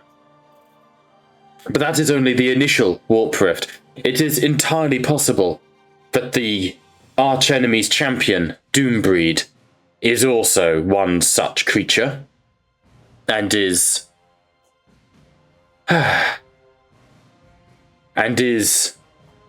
form of anchor as well. Lastly, my Lord Custodians, and the Custodian nods. When we were last here, there were rumors that the Votan had fallen due to a creature of theirs, a machine that they worshipped like a god. Some sort of core that belonged to them, an ancestor core. It is the belief that we acted upon that this ancestor core was acting as the beacon that was calling in Doombreed. One must assume that it is still acting in such a manner to this day. Lord Custodians, are you referring to the Votan's ancestral core? I believe at the time it was Grimhammer. Who are you role-playing as here, Clip? Gawain. How does he know any of this? He was on the planet. He was there for the I was there. Votan. I was there. Oh, right, for the initial Votan. So I thought you meant once they were corrupted. Yeah, Yes. Also, Sorry, I thought we were talking post-corruption. Indeed, Grimhammer is the champion, to my knowledge. I'm also do need to ask, are you aware the last time me and Salvation flew over and saw their fall of corruption, we all received a communique that the ancestral core has an identity called Omnus. There again? The ancestral, he's basically saying the ancestral core has been corrupted with Omnus. That is true. Yeah, it was. It is our belief that this shard of Omnus is the corrupting influence within the ancestor core. That this shard has turned to Karnef. So we would already know that it will be the first thing we will target. Potentially, yes. If we can even reach it. Then this stage of battle should be divided in 3 stages. We need one for the landing party, one for the ship battles, and one to kill the ancestral core. Do you mind, Lord Lion? May I nominate someone to be in charge of the boarding action? Sorry, I had to blow my nose. It is an incredibly bold belief that we will be able to instantly reach this ancestral core. If it is, as Salvation reports, on Urzag itself, it will take time for us to be able to get there. It will be the most heavily defended place in the system. We would perhaps need to actually establish ourselves within the system itself on the battlefield. A forward operating base would be needed so we could launch more precise and organized assaults. We must also assume that the arch-enemy's rifts that give them the ability to remain in real space, they must be vulnerable. The more of these rifts we can destroy before we march on Urzag, the better our chances of victory become. Sorry, claim me first. Of course. There might be a unique third option. Yeah.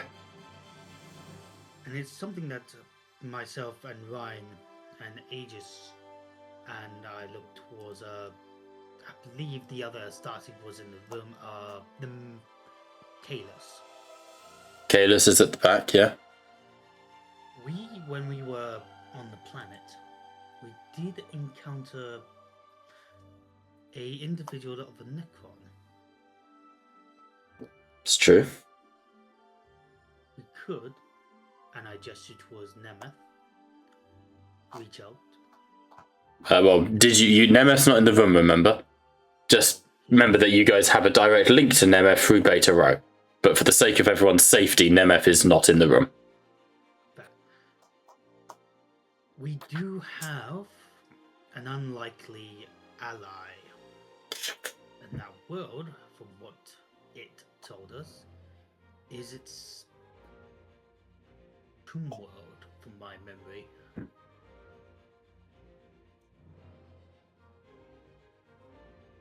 The lion sort of leans in.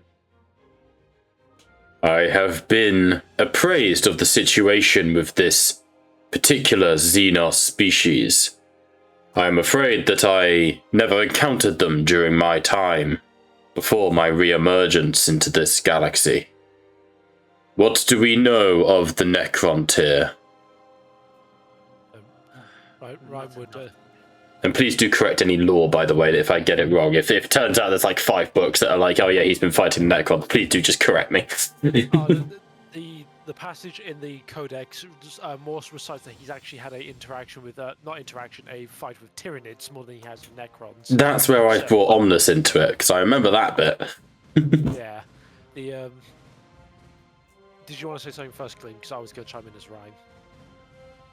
From my idents, I do not know much of information on them. What I know is they are extremely deadly, and their weaponry are far more advanced than I could admit. You Reed is ready to talk as well. I'll put a little exclamation mark above her head. Yep. Ryan will chime in with his, saying, from what little I have interacting with them, as one in particular seemed more open to talk than most. I believe, I don't know if they define themselves as a warden of the Necrons. I know it was a Necron warden of the tomb world in question. The lady the lady you spoke with referred to herself as Royal Warden. Yeah, cool. One referred to themselves as a Royal Warden, and very least what they viewed us as is pests. Nothing more than that. The characteristics of which I've seen is that if you were to shoot them with a bolt gun and they were to crumble before you, there is no guarantee that they'd stay down. They are durable, they will reform, and they will fight once again if left unchecked. I'm of the personal opinion that we are to revive this threat, and do forgive me that of my former Watchmaster, or the Inquisitor that was my handler before returning to this very table. If we are to call in such a, and I say with the most sarcastic of quotations, allies, once they are awoken and once they are in higher force, they will be relentless, and they may very well turn their arms against us, and they will be unrelenting. It is indeed one of my worries on that one, Brother Ryan. Then perhaps, should things become dire, we shall revisit this topic. Agreed. I think for this stages, namely with the landing party, with your permission, Ryan, I can operate and get a landing party and a base of operations if the way is cleared. As much as I respect your enthusiasm, a landing party is unlikely in this initial stages of invasion. We need to get a solid grounding, a footwork to work from before anything else. We cannot be certain where we will even exit the warp in system. That is true. There is a question, will we be together or will we become separated?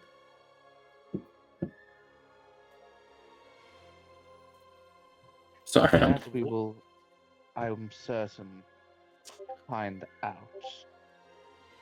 This would be Cadigan, of course. However, I would suggest, to the respect of all, Midas, Fool, Rhine, my lord, Lionheart, that the utilization of that of what we know will be of most benefit to us here and now. What we know, that there's a demon contingent, the scale of which we do not yet know. And the preservation of our own forces via utilizing the enemy's ship via boarding action is a sound tactical plan. Regardless of what we find once we are beyond such a veil, we need to get beyond it first and survive it. Like I said before, I don't doubt the loyalties or abilities of anyone present. But the same cannot be said for what lies beyond. We have no clue, not realistically, of the scale of what we face. So I put it forward that safer actions, rather than bold heroics that may have consequences as yet unseen, are the sound propositions that should be done here. I would also declare, dangerous as it is, and sparingly done, that after, should all be well, that this is done, that this system be purged, and exterminatus declared. It is already prepared for. I would, my Lord Lion and Inquisitor Cadigan, that, like we said before, me and Ryan did encounter the Necron of that world. If we were to perform the holy rite of exterminatus, we may activate or awaken their tomb world. We do not know what tech or abilities that they may have as defenses. My point entirely. Sorry, is that Monteo, Commodore, or Gawain? That'd be Gawain. My point entirely, Brother Gawain. We do not yet know if the Necrons have been dealt with. They sleep soundly in their lovely little tomb ships. Or if they have already awakened and are currently combating the demonic forces, or allying with them in the unlikely circumstance. I believe, as I say, that we should adhere to the principles of that which we have lived upon for eons. Conjecture over that which we do not know will serve no purpose here. And it is not an insult or slight against anyone present. All are valid ideas. But my suggestion of what we know and what has served us well for many a millennia should be what takes place here today. Well, I do agree, Inquisitor Cadigan. This is Ryan speaking. There is one individual who we have failed to mention who knows the Xenos better than any current person in this room. Inquisitor Reed. He's just sat there smiling. What do you know that of the Necrons? I have only sparse information from my time within the Watch. As a Inquisitor of Order Xenos, what can you say about this potential ally? Remarkably more than you would think. The Necrons are an ancient people. We have had dealings with them in the past. They are as fickle as they are resilient, and as ruthless as they are unpleasant. But, unlike many Xenos races that the Imperium has long believed are incapable and unworthy of negotiations, such as the Orcs, current company notwithstanding,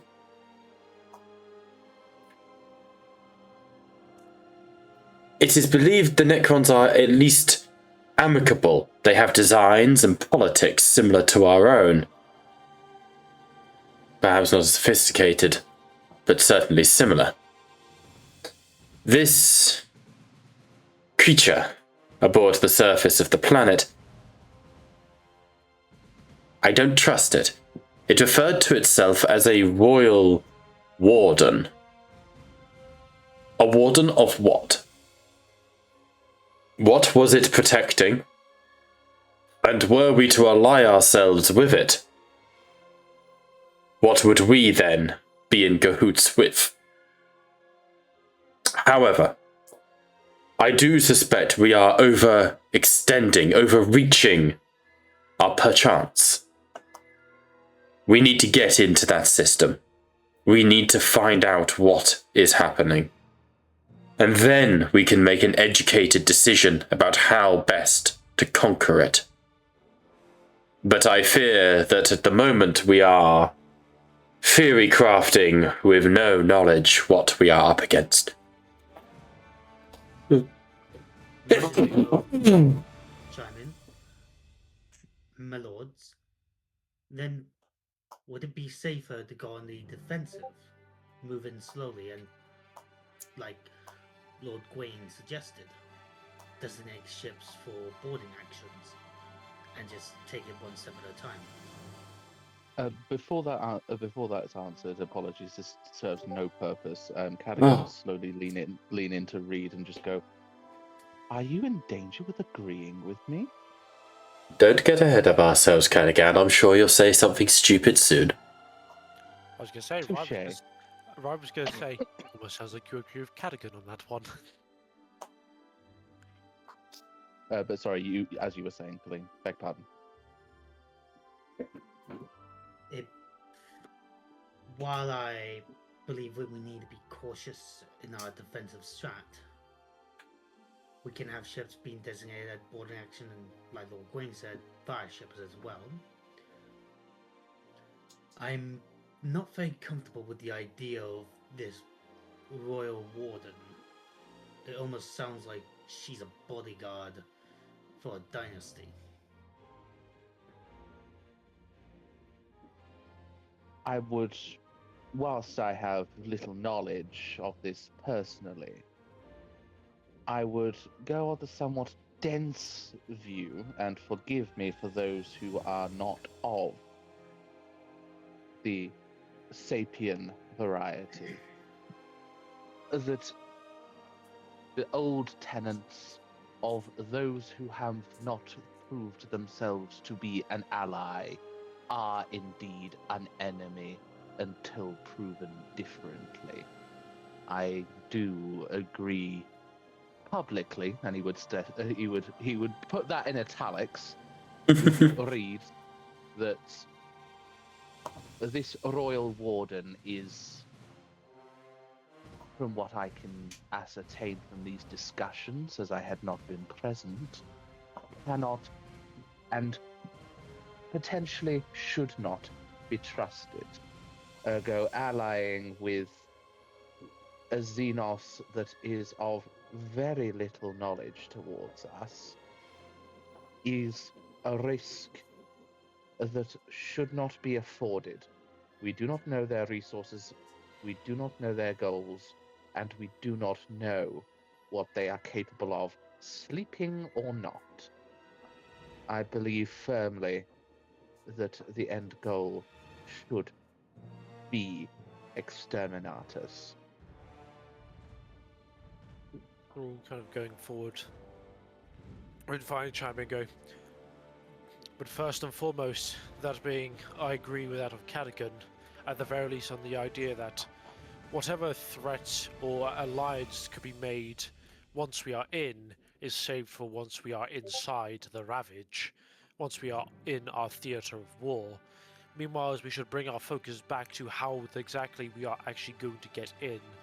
Our option stands as this: combining all of our Gellerfields into one power-consuming but possibly quick and decisive method inside, my psychic and more warp-present method of parting the veil, or perhaps through faith and steel we could perhaps charge our way in through and take a risk to get inside.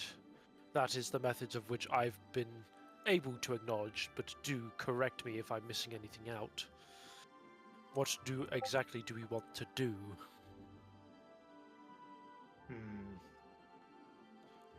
think gathering up the Gellerfields for one singular shot might work, but we need to maintain that hole, so we need something to maintain it. We have no idea if we can come back out of the same way.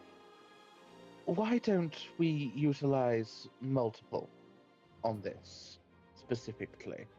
Also quickly, in response to what Kalim's just said, Reed will go, I do think we should be under no illusions that once we go in, there's no coming out. Not until the enemy are gone. I do believe that utilization of multiple aspects of both plans could be beneficial. God, mate. That parting the veil, as forgive me, I am not introduced to the fine ways of being a psyker. It is an admirable plan.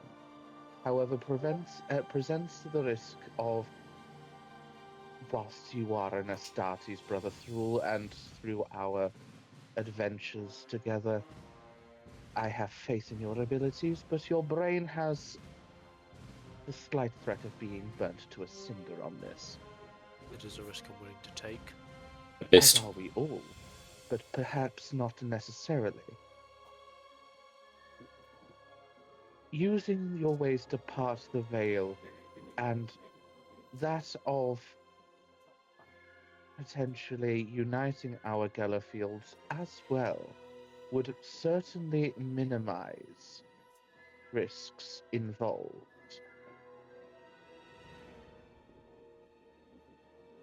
That is what I would present forward, that we are, of course, and validly, putting forward multiple plans, but there is no reason to suggest that these plans cannot be used in tandem. If, Gawain will speak up, if we were to have this Gellerfield be the way for us to go in, there is a risk that we might short circuit our power supply. May I suggest that we take 2 of the smaller ships and strip them of emergency power cells and designate those 2 empty vessels as servitor vessels to serve as explosive decoys. Well, I would agree with you there. I would not be so willing as to throw away a couple of ships for just a mere chance of easing the likelihood of a demonic incursion.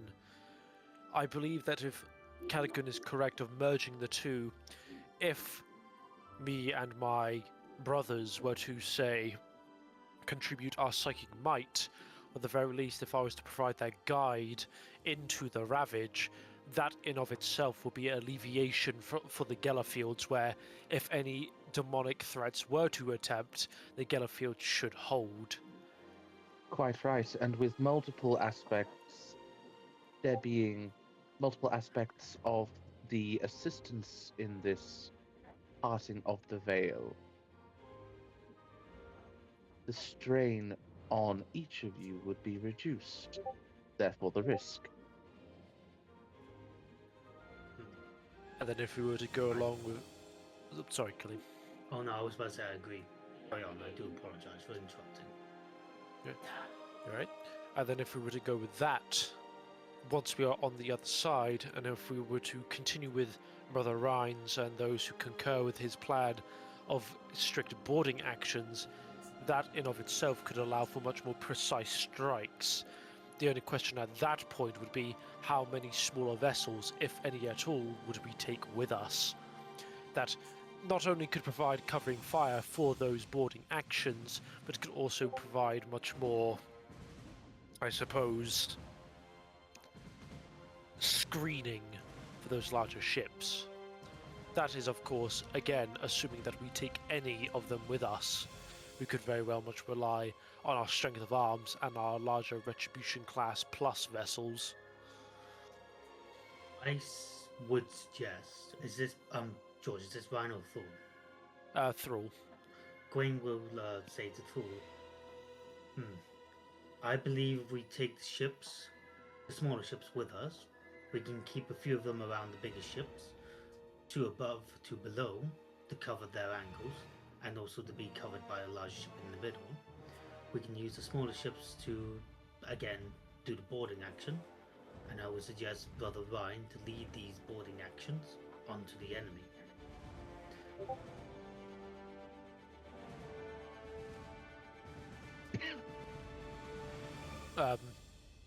Ryan would say, I am honoured by the idea of leading such boarding actions, but I would only do so if none other of higher command would insist on doing so. Otherwise, I would happily lead our brother and cousin Astartes into battle. I would voice my support for you, Brother Thrall. The reason why, of course, you have experience as a member of the Grey Knights in threats such as these, and your actions till now have proven to be exemplary as part of our kill team salvation. You're talking as Ryan, right? I was talking as Ryan, but if Cadigan does legit put Thrall forward, then that is also a fair shout. The only reason why I suggest Thrall as a member of the Grey Knights will have been familiar with such threats, and Ryan, of course, putting up boarding actions. It's either or, really. The Grey Knights probably would do a lot better for, say, much more demonic ships, like, because I think there are such things as, like, demon ships. They're a thing. Sorry, I'm lost at this point. It's mostly a player thing because you have to choose between which character you're gonna play as, or because in theory I would want actually both of them. That is, like, I will say I will allow you guys to pick and choose any of your resources that you want, because there is a high risk of them dying.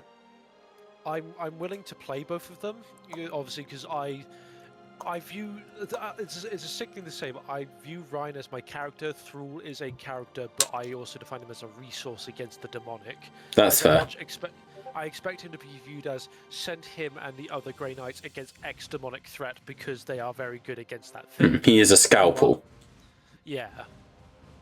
So in that idea, Thrall would be very good, say, if we were targeting a demon ship, because him and his Grey Knights can cut through them like butter, hot knives through butter, I mean, I obviously like Ryan plus the whole religious, thing going on. But if we're gonna come up against the big bad, I would definitely want Thrall, like, there to give the salvation buff, and because we're gonna fight this thing that apparently killed Gilliman.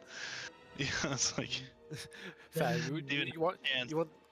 You want the dream team of, like, having no shock on Aegis. Yeah.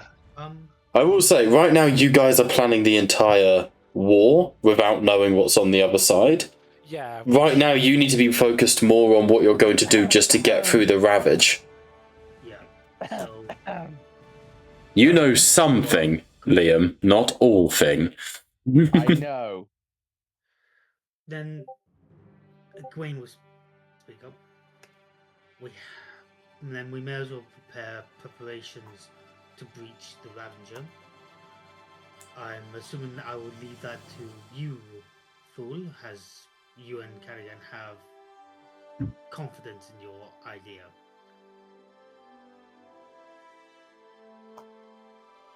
If Right. that is the assumption. It It is a isn't. lot. Beg pardon. George? It is merely a logical conclusion more than anything else. And it isn't an assumption, with respect, of course, Brother Gawain.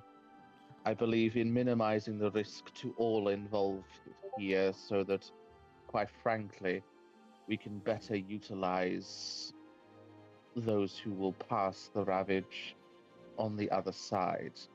I would prefer not to lose half of our force before we exit it. Understood. I would believe that the ideas brought forward by all of us present here are remarkable in their planning. Between all of us passing the veil and uniting our Gala fields and using the enemy's shippers, boardings, and kamikaze vessels, it is a remarkable plan, but one that needs to come into fruition. Then, when it comes to the plan of breach of going in, how many teams of boarding actions are we going to be having? Are we just having the one, or multiple? More than likely, this is Ryan speaking up. More than likely, it would come down to multiple boarding actions at one time. In the most ideal scenario, we're looking at one boarding action at a time, because they may charge at us without too much coordination.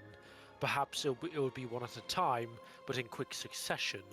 At that point, we could afford to bide our time, send one, have them return, and then have a different team strike at another vessel, but we don't activate our, I suppose, return plan until such things are completed. But point more being, what you were saying, is that more than likely it will be multiple strikes more than anything else.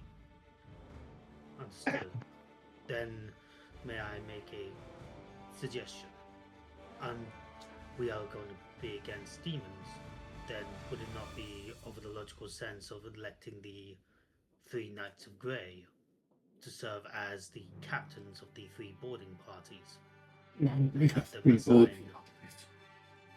designated individuals in both the destruction and technical sabotage of the ships to turn upon the enemy. Would the Grey Knights have actually anything to chime in aside from Thrall, of course? Like me, the Grey Knights are completely lost. We've been going over so much stuff. I'm not gonna lie, I'm completely fucking frazzled. We've been talking. My notes here go fire ships to boarding actions. I just want to know how you're going into the Ravage. We're thinking of going to the Ravage by essentially using a mix of Thrall's plan of, having a bit of a guide with the favour he's calling in. Yeah. Mixed with the protective Geller fields of the larger and smaller ships combined. We're basically trying to minimise the strain on both parties while trying to get the maximum effect of going through the Ravage. Okay, so merged void shields, Konsu as guide. What else? And then That's getting through the Ravage. That's the plan of getting through. Okay, so why have we got fire ships and boarding actions coming in as well? Because I'm not gonna lie, I've struggled to keep up. I'm trying. I'm really trying. That's the resistance thereafter. Yeah. If we encounter Right. ships on the other side, we plan to turn those into fire ships. Okay. Yeah.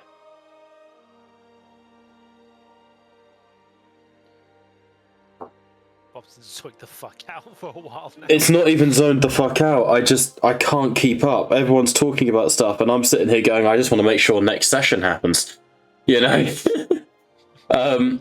The lion will step in and go, "This is all well and good. Void shields and this guide may see us through.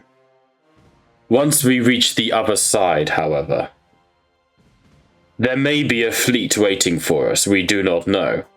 For all we know, the warp, the Ravage extends indefinitely.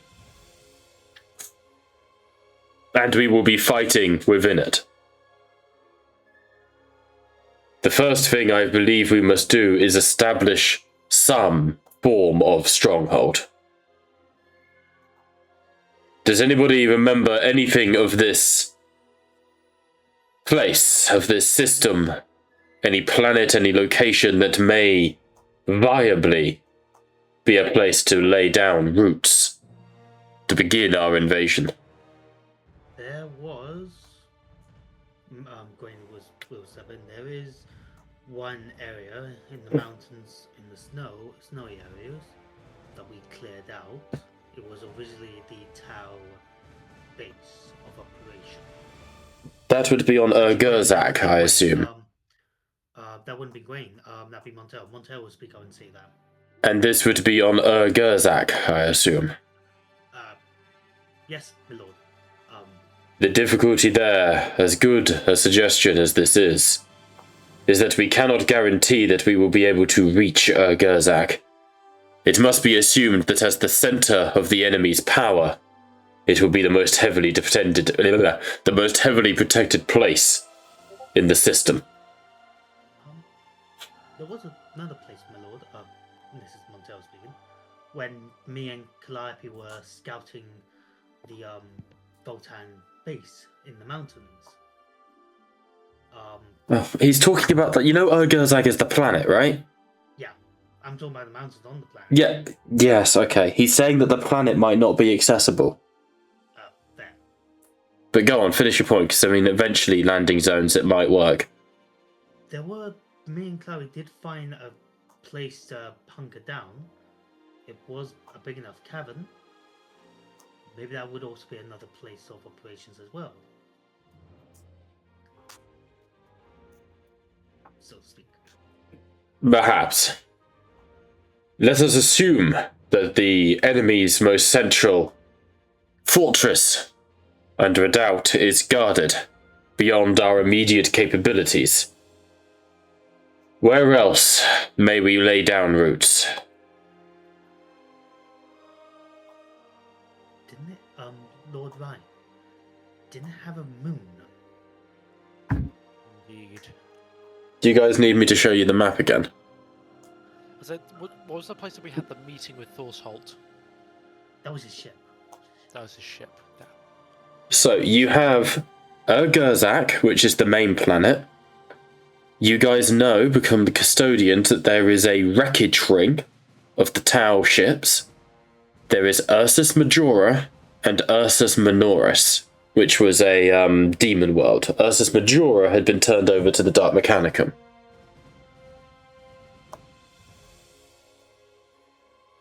He cut out for the rest of you as well. Oh, great. Can you hear me? We knew that Ursus Majora was... That was the last thing I heard. Ursus Majora was given to the Dark Mechanicum. Ursus Minoris is a demon world.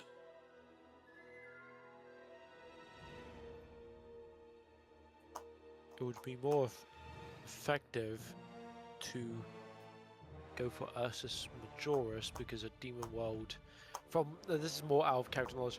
A demon world will basically is basically one big loci for demons. Yeah, it's that will be the biggest fight you're on essentially.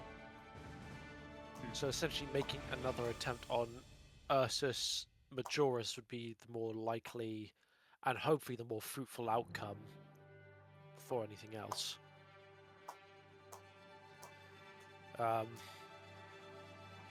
Though I don't know if we could make a attack on the actual, I guess, city itself, or we'd be better off basically going for a desolate base outside of their influence.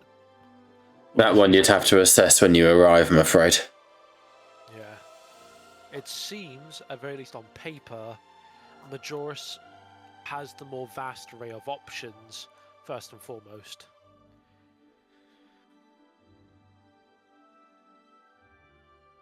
I don't think we could hide I ourselves. think amongst the- planetary assault should be another time. I'm gonna be honest. Like we'll plan that as and when.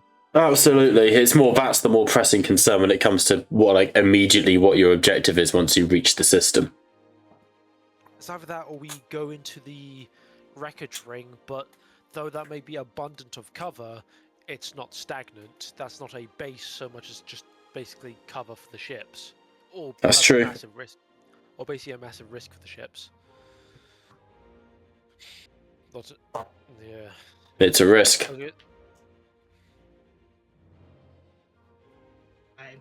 My lord, listen, Montel. I think if we took inward, because we got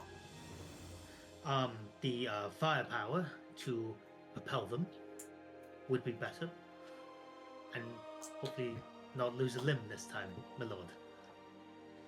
Just my hand. Your humor is appreciated but not needed. Thank you.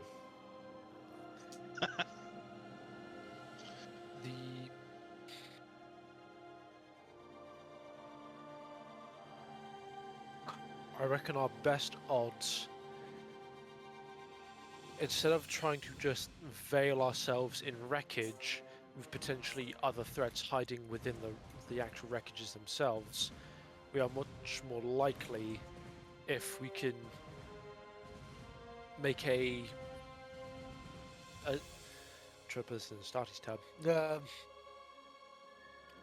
A spearhead assault onto the planet of Ursus Majoris away from its demon planet, and with that we can establish a beachhead, and with a much more combined arms approach, not deviating and separating ourselves to our own personal goals and or I suppose machinations, we fully commit to a joint assault.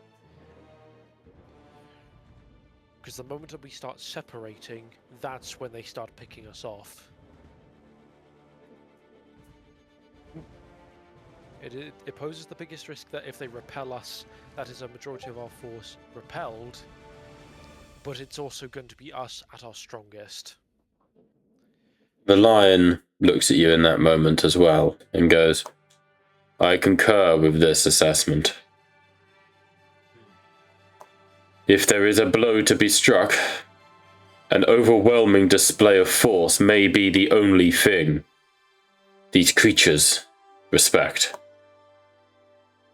I agree that we should unite and strike together.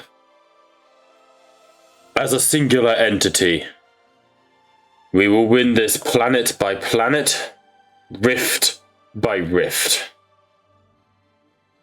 But to give the enemy any space to hide is to give them space to recuperate. Once this begins, it must never stop. We must keep striking.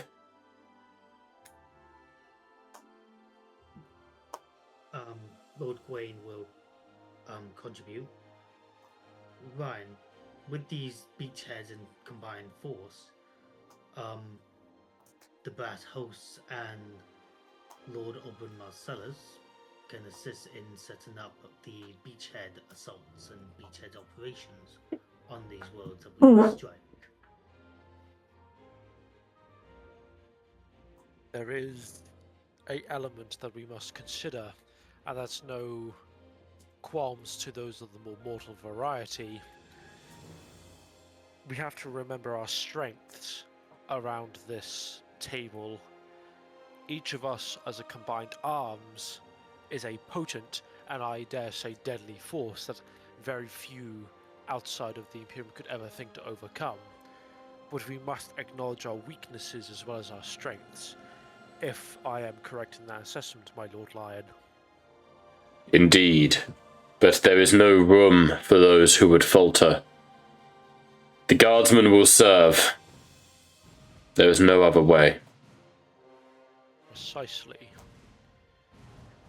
Depending on what arms are afforded to us from said Astra Militarum regiments, I do agree that they may very well serve much better as a defensive force. The Astra Militarum leader... I'm really struggling, guys, I'm sorry. The Ashmore Time leader stands.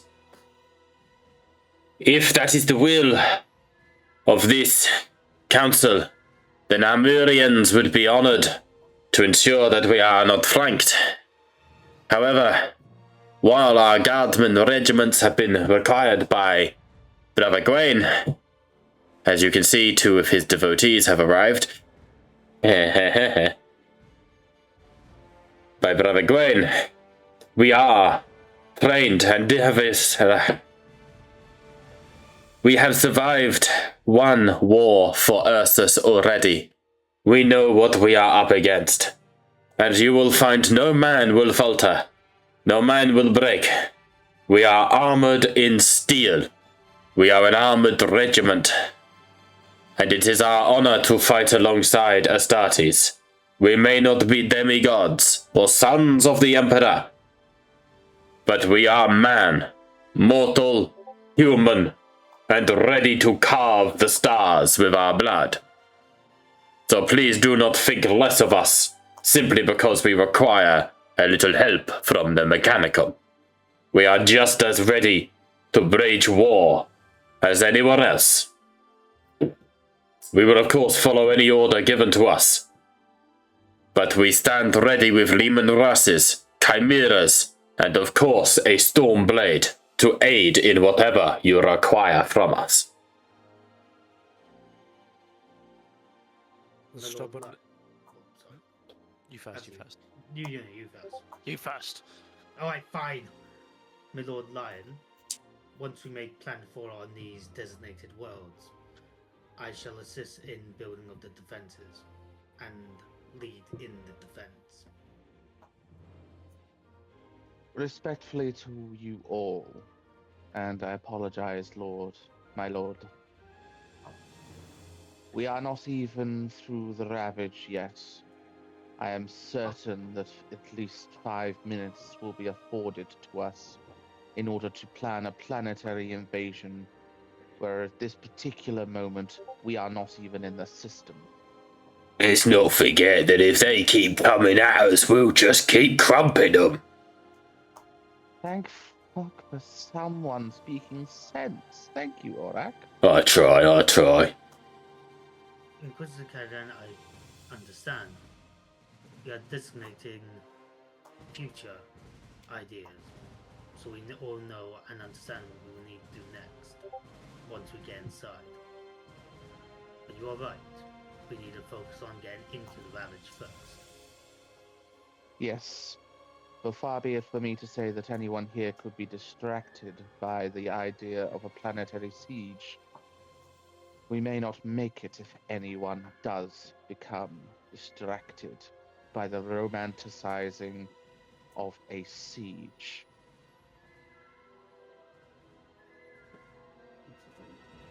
Let us get through this Ravage and through the demon hordes beyond first. DM. Yeah. Do you want to take the 15 minutes at any point? Because I realise It's nearly the end of the session, mate. There's no point. fair. I would rather, and if it's okay with you, I'd rather finish 15 minutes early. That's fine. Because I'm dying here. I'm sorry. I'm really struggling. My Lord Lion.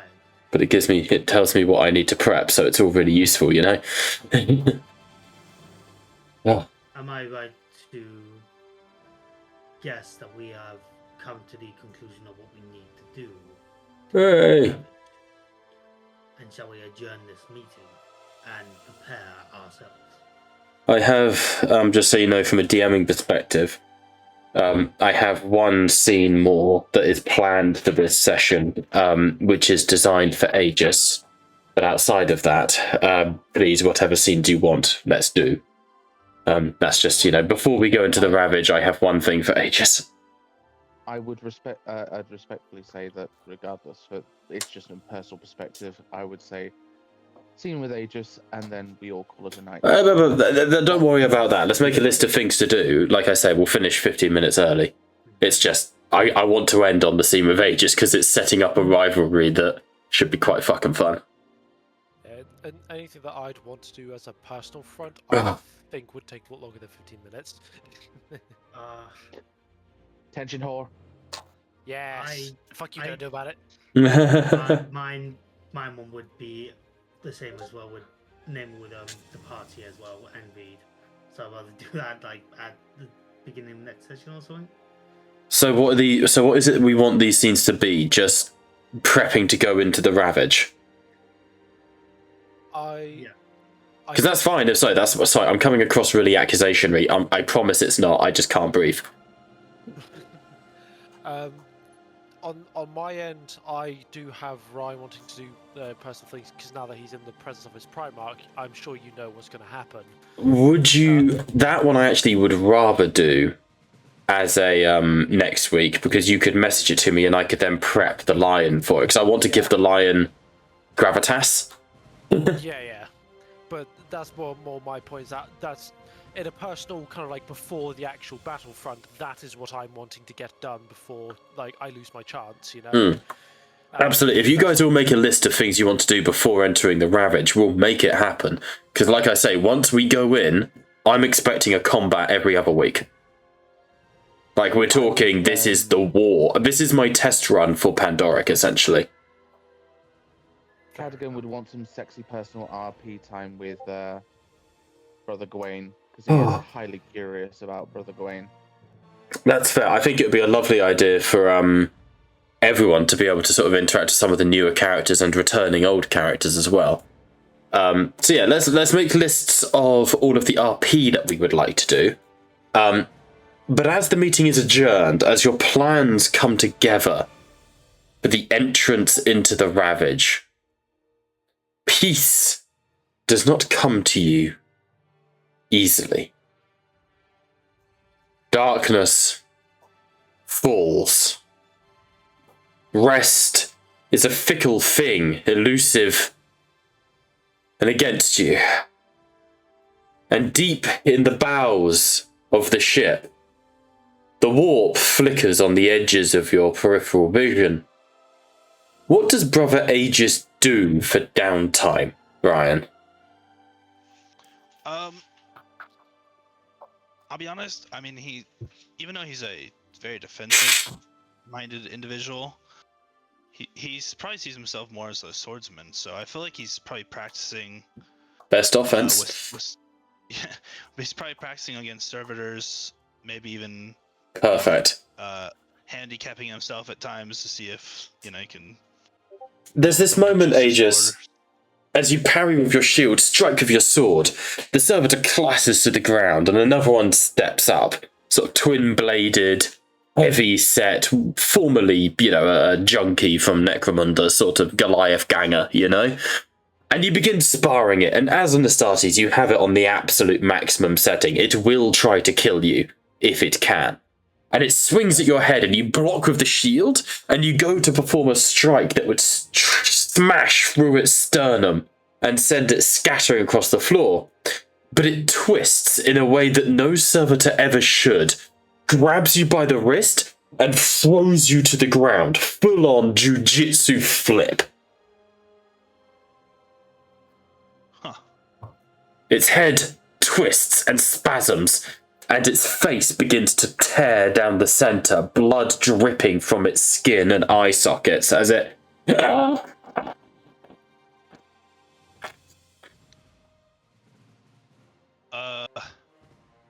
Could I try to retreat into my, sort of mental bionics? Yeah, This is a warp, You retreat, and the vision of Omnus steps forwards, black armor, Raven Guard patterning of Talon's soul steps forwards. This is not of my doing.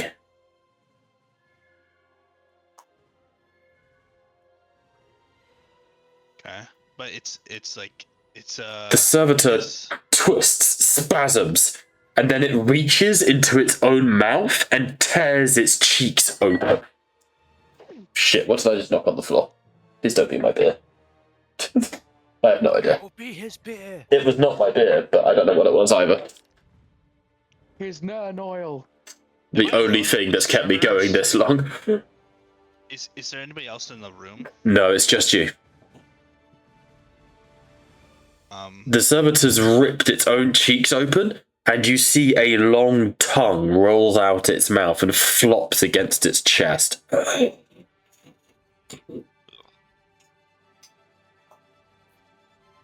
can I attempt to get away from this thing and shove it away? It's between you and the door. Okay, but I'm not. I guess am I still on the ground or? No, you can sort of back up, but the only way out is between you and it. Does it seem like this is an illusion, like a? No, this looks disgusting and graphic. Its skin flushes and it goes.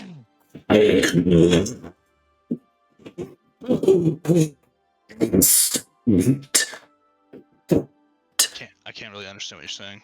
It's like breaking up.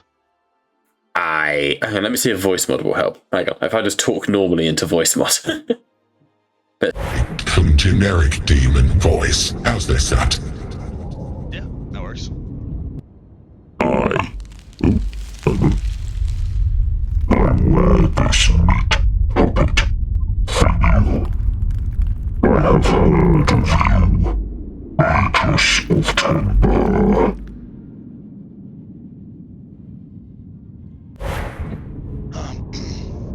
And what are you? I am known by many names. But you, I hear, are unkillable. None have slain you, broken you.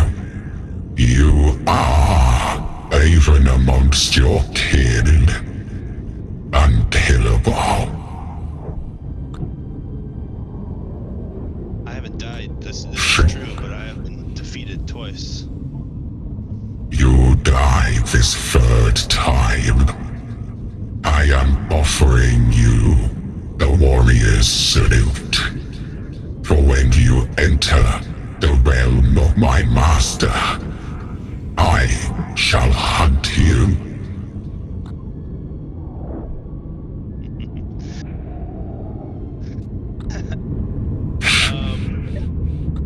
He just actually will smile at this. I look forward to it. As do I, son of Ferrus Manus. Your name is Aegis of the 10th. Know that Skull Taker of Karnef seeks your neck. And the servitor crumples to the ground and withers away. Gold Taker of Karnath. Skull Taker of Karnef, which is another name for corn. And with that, Alright. as I don't think Brian realizes what he's up against, we'll explain post-session. And with that, Clearly the Gellerfield is failing. you're so close to a warp rift that little things like this can happen. With that, as I ban the bot from our Discord, as the sun sets on reality and the party make ready to enter the Ravage, as all the forces of the Imperium here unite, and as I probably go to my fucking death, honestly. Thank you all so much for watching. Once again, as ever, thank you to my wonderful and very patient players. We have been Tattletales RPG, where the table may be virtual, but by God it will be there, because I don't care how ill I am.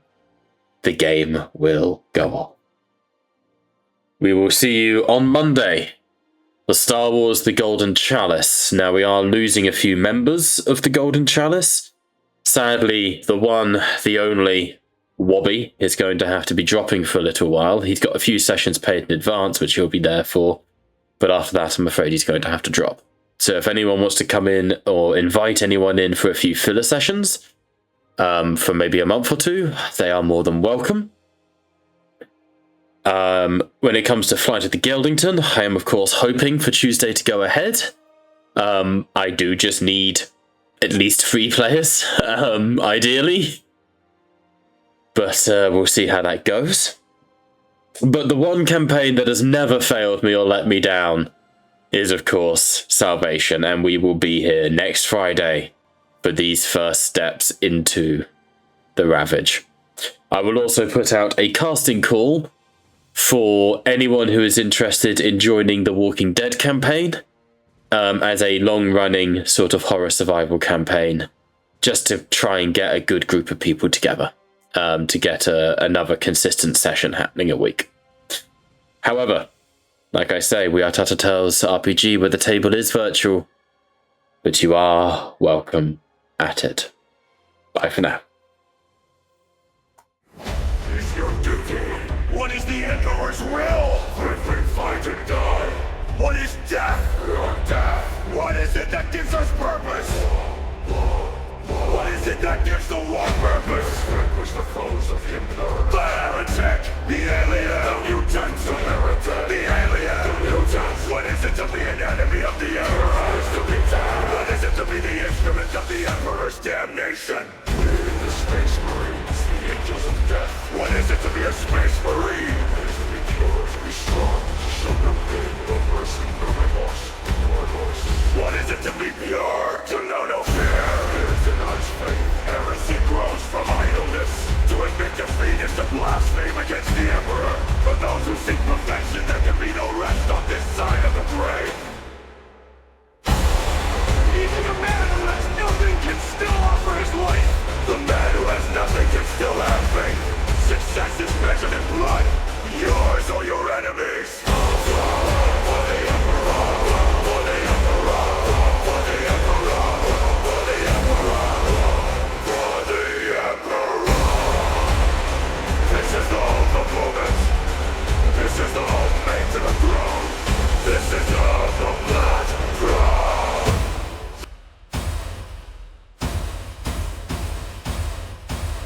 There's only